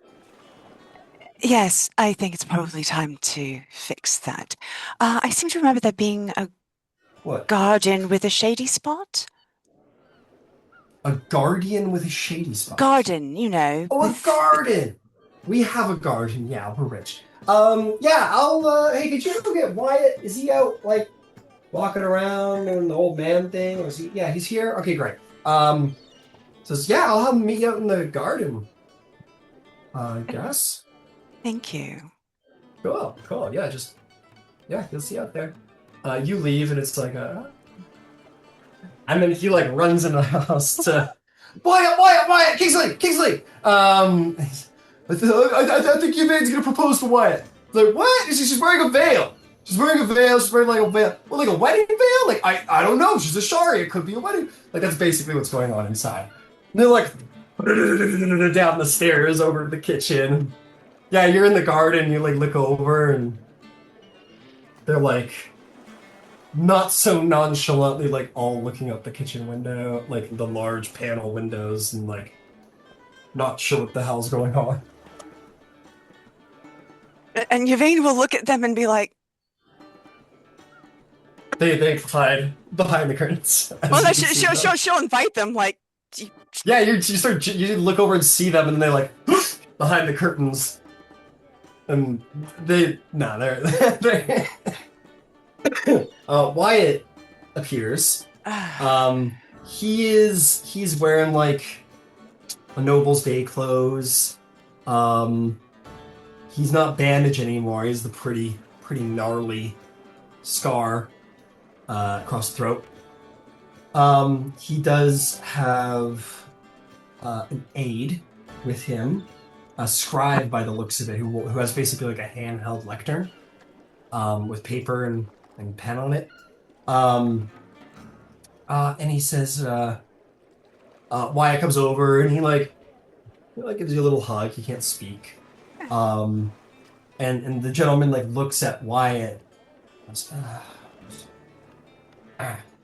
He starts like making these like hand signals, like very with great struggle. Like he's trying to remember it. Clearly, he's learning sign language. Can you give me a moment, gentlemen? Literally, if you could give me just exactly 1 minute, thank you. And she will immediately as she got the next level, her starry form changed so that when she activates it, she like becomes one with the stars and kind of summons the universe, and like she's resistant to mundane damage and stuff.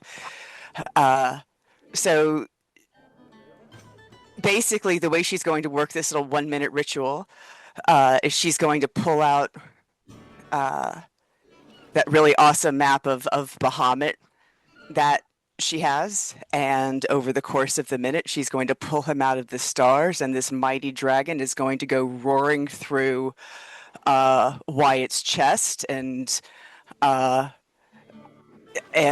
burst out of him, and lo and behold, he's going to be fine.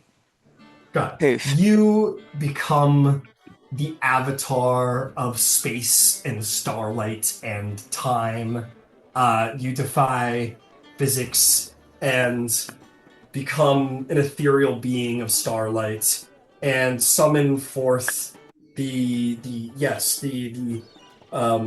stars that represent the dragons and Bahamut in the sky, and send them into him. The cosmic power of the dragons flow through him, and he's like, there's no explanation. He's like, what the fuck?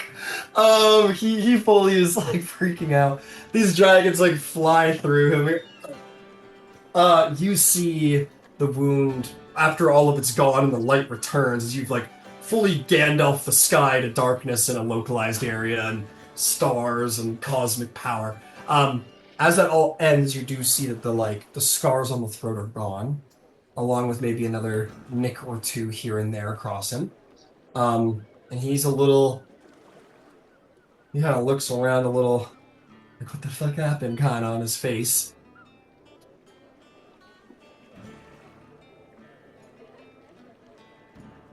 I'm sorry it took me 2 years to keep my word, but I got trapped in a demi-plane of the abyss. I'm terribly sorry. Anyway, let me know if you're looking for work. And she gets up and leaves. All right, you leave. Who knows when Wyatt will find out what the fuck you just did to him?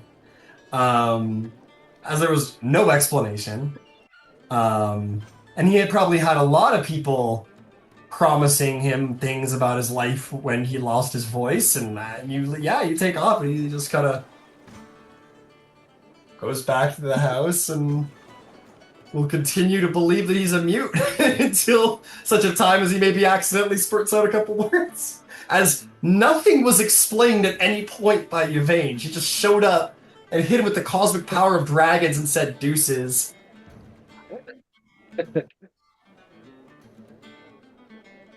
She told him that she was going to heal him. She literally promised. Yeah, it's like 2 years ago. My man was going through a lot. I don't know if you remember. He's like in his mind. He's like 2 years. Like, what the fuck is she talking about? Like, he'll probably figure it out eventually. But maybe give him a couple hours. Maybe he'll figure it out. But it'll be funny in the meantime. And I'm a firm believer it will be one of these things that, it takes, 15, 20, 30 minutes for the regeneration to tick enough that like all of the vocal stuff comes back, and he's still running it over in his head. And at some point he will talk to himself, but out loud. And then he will completely freak the fuck out. I gotta imagine he's like trying to figure. He's like in his head. He's like, "Well, my throat doesn't hurt as much as usual. That's but what is she talking about?" And then I have to imagine his brothers come to him. I was gonna say, I imagine it's one of his brothers messing with him.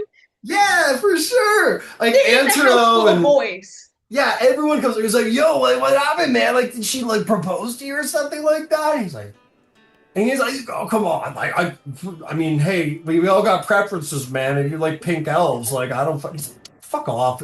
They're like, Dwarven proposal. Do it again. This is how druid proposals work, people. That is a druid proposal if I've ever seen one. They're married now. They're married now. I read it. They were married under the starlights in the garden. We all saw the sky go dark. That's what it was. Yeah, she gave him the gift of speech under the stars in a grotto. It was so romantic. It was so romantic. Why? It's like, am I married? I'm married now? The fuck? I didn't sign anything. You did in the stars. This is why she usually brings people with her, What's your charisma score at?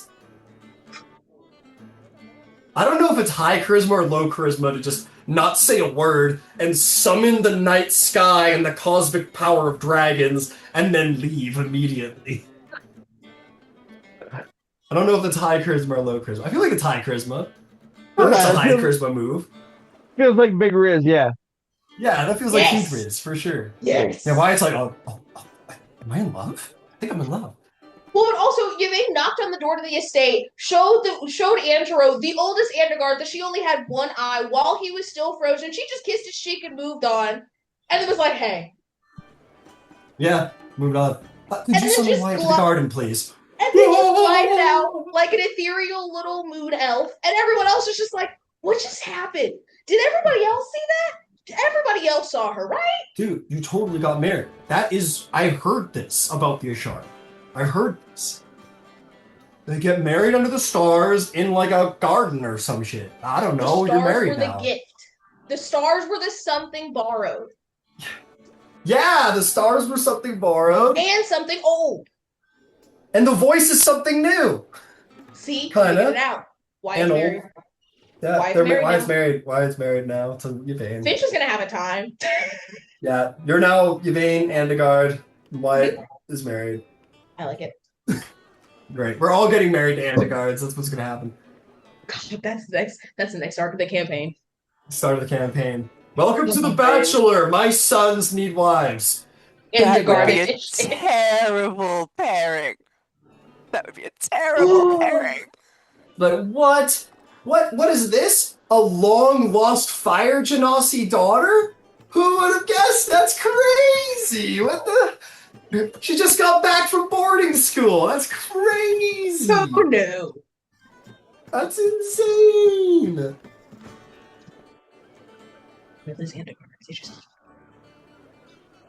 Well, that was one hell of a way to end the session. Getting married, man. Just surprise, you're married. True marriage. That's Yvaine, you and your dad are going to have so much to talk about.